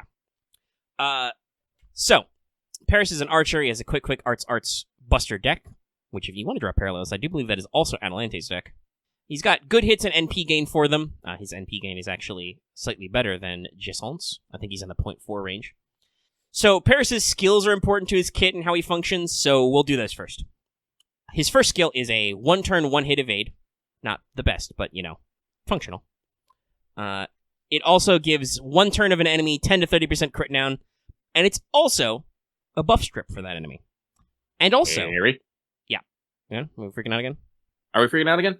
No, I think we're fine. Okay. Anyway, his first skill is also a buff strip, and if you strip that buff, that enemy gets a trait added to them, which is important for later. Keep that in mind. They get this trait for 3 turns. So, obviously, you have a little bit of leeway of when you want to strip the buff when it's important. So, second skill is straight out of Orientimus. 1 turn, 20 to 40% attack up. 3 turns, 10 to 20% defense up. 50% debuff resistance for 3 turns. 5-turn cooldown. This is Grace of the God. It's literally the same as Grace of the Goddess on Orion Artemis. When one dude is really, really, really liked by a god/goddess. Yeah. Just gives him a very generic skill. It's also the same numbers, by the way, that Artemis Orion, a 5-star, has, which is pretty baller. That is pretty cool. Where was I? Last skill. Final skill is a 10 to 20% battery for self and a 1k to 2k self-heal with a 5-turn cooldown. Yay.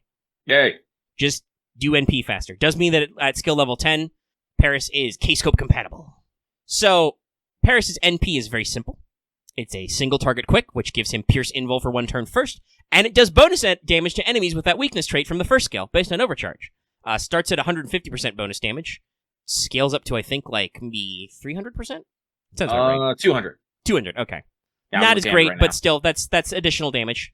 Adds an additional damage mod. That's basically the equivalent of at max overcharge if they have the debuff. You're basically doing a 6th NP level. Oh, by the way, since this is a bronze, you should have him at MP5, and Yes. at MP5 you're doing 2,000% damage. Yeah, which... quick is the best damage percentiles for this. So, yeah. With a Pierce Invul, this slugs. This slaps, okay? The fact that you don't even need to do anything. The man's got a 20% battery and a single target quick NP with Pierce Invul. You can immediately, loop this man in with a plug suit or something and just be like, you, die. Blam. Passives are magic resistance B and independent action EX, so he gets big crit damage. That's the only really source of that in his kit, but it's nice at least. Gives him additional shit to do.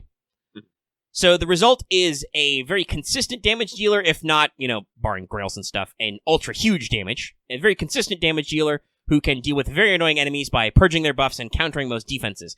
I would like to say that Paris is one of the first in an upcoming series of units I call being anti-asshole units. Basically, they're just suited to deal with enemies who are incredibly difficult, not through any, real complexity, but just because they're fucking annoying. Enemies who are constantly spamming invuls or evades, who put annoying buffs on themselves, that you don't like. Just be like, you don't have any buffs? Also, fuck you. And then I fire my NP, which also says fuck you. Die. Yeah, it's pretty simple. It's a great little kit. All of these bronzes have pretty interesting setup. Like I said, I say he's first in part of a series. Several of the bronzes we're going to talk about have this kind of anti-asshole potential, dealing with interesting things. But basically what you're going to want to use Paris for is, hey kids, do you know an enemy who has hard defenses and or buffs you don't like? Consider Paris. It's a 5-hit NP. I don't know if you're necessarily going to get loops because you're probably not going to cause overkill, but you can easily roll with a Scotty to get that extra quick damage. Quick. It's perfectly functional. Well, you typed that in the wrong chat. That's a miss. Good buddy. But yeah, no, dealing with enemies who are really annoying. That buff strip is really cool because you can get rid of things like guts. Loth's suggestion in the wrong chat was Kualter Berserker, who has multiple annoying skills. So yeah, it's pretty solid. We'll talk more about this. So next week should be, I believe, Lancer and Ryder. So we'll probably talk about Gareth and Bart, which will be fun. Bart is a very interesting unit, guys. Spoiler. His NP niche is probably the weirdest, I think, out of everybody in this squad. But yeah, so we'll continue this. Let me know if you want more or less faffing about the history and stuff, because I'm sure we can work all that in. I do kind of apologize for taking the reins a couple times there, but like I said, I did just literally watch the OSP thing, and I'm okay at the Argonaut. I'm okay at it.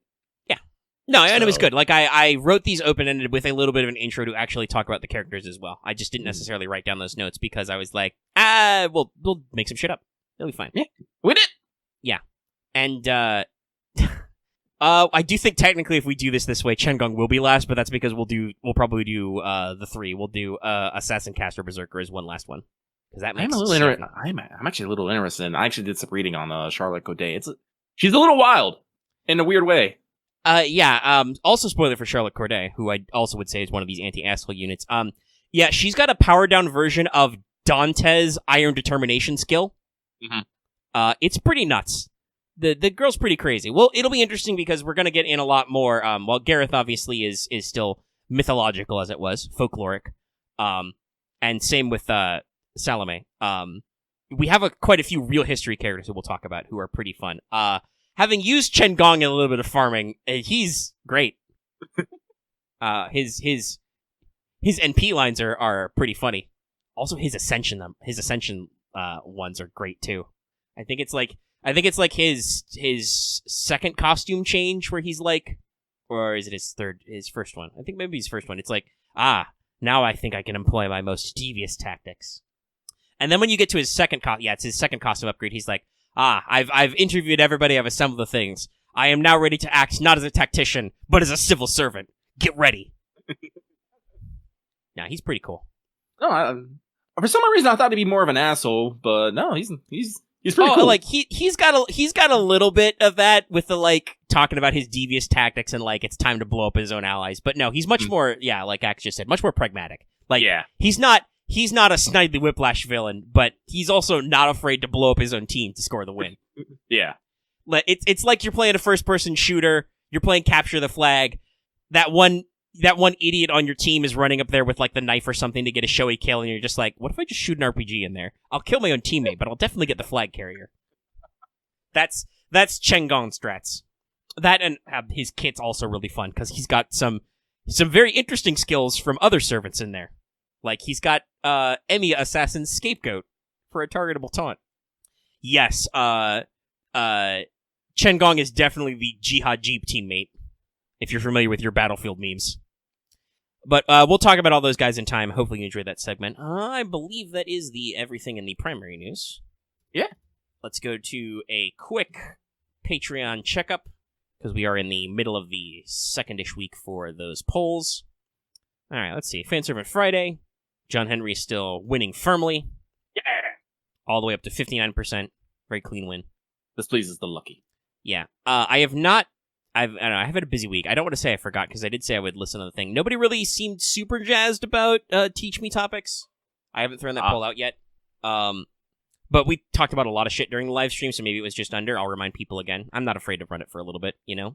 Mm-hmm. If you guys are still interested in, maybe learning more about Sion as a character, or maybe discussing the mage groups, that second one may be popular. With that new case files, coming up. So we'll see if we get some more response in the comments, and if we do, I will try and be alive this weekend and actually post things. But I might be busy. But yeah, I think that's everything. The show has managed to stretch on for 3 hours. Good number. Good job, us. Especially considering how much nothing we had to talk about. We made it work. And yeah, I think then we'll probably just go ahead and wind it down and move on to ye old outro. Mm-hmm. Alrighty, so if you like this show, be sure to give it a like. If you have any comments, leave them in the comment section down below. You can also hit up our Discord. That link is, as always, in the video description and on our channel page. If you are new here and haven't already, please subscribe to our channel. And even if you're already subscribed, consider hitting that bell for notifications so you always know when we post a new video or when we stream. Like when we stream What's Up, which may or may not have already happened by the time this 3-hour episode comes to you. But also consider joining our channel memberships to get access to emotes and membership badges. And of course, like I said at the front of the show, consider supporting us on Patreon. You get access to audio episodes for as little as $1 a month or $10 a year. You can get access to them early as soon as they're done editing. You get access to other stuff at higher levels like the topic polls we mentioned. Vote on Fanservant Friday now. Vote on my potential upcoming Teach Me Omega Sensei topic. All kinds of stuff. Access to videos early and whatnot. And it's really great. Patrons also get access to an exclusive Discord channel where they can yak at us. It's usually pretty calm and quiet if you want to talk to the peeps. And yeah, I think that's everything from us. We'll see you next week when we will definitely have more stuff to talk about. Yeah, we will. Because JP streams. But that's it. Good night, everybody. Oh, shit.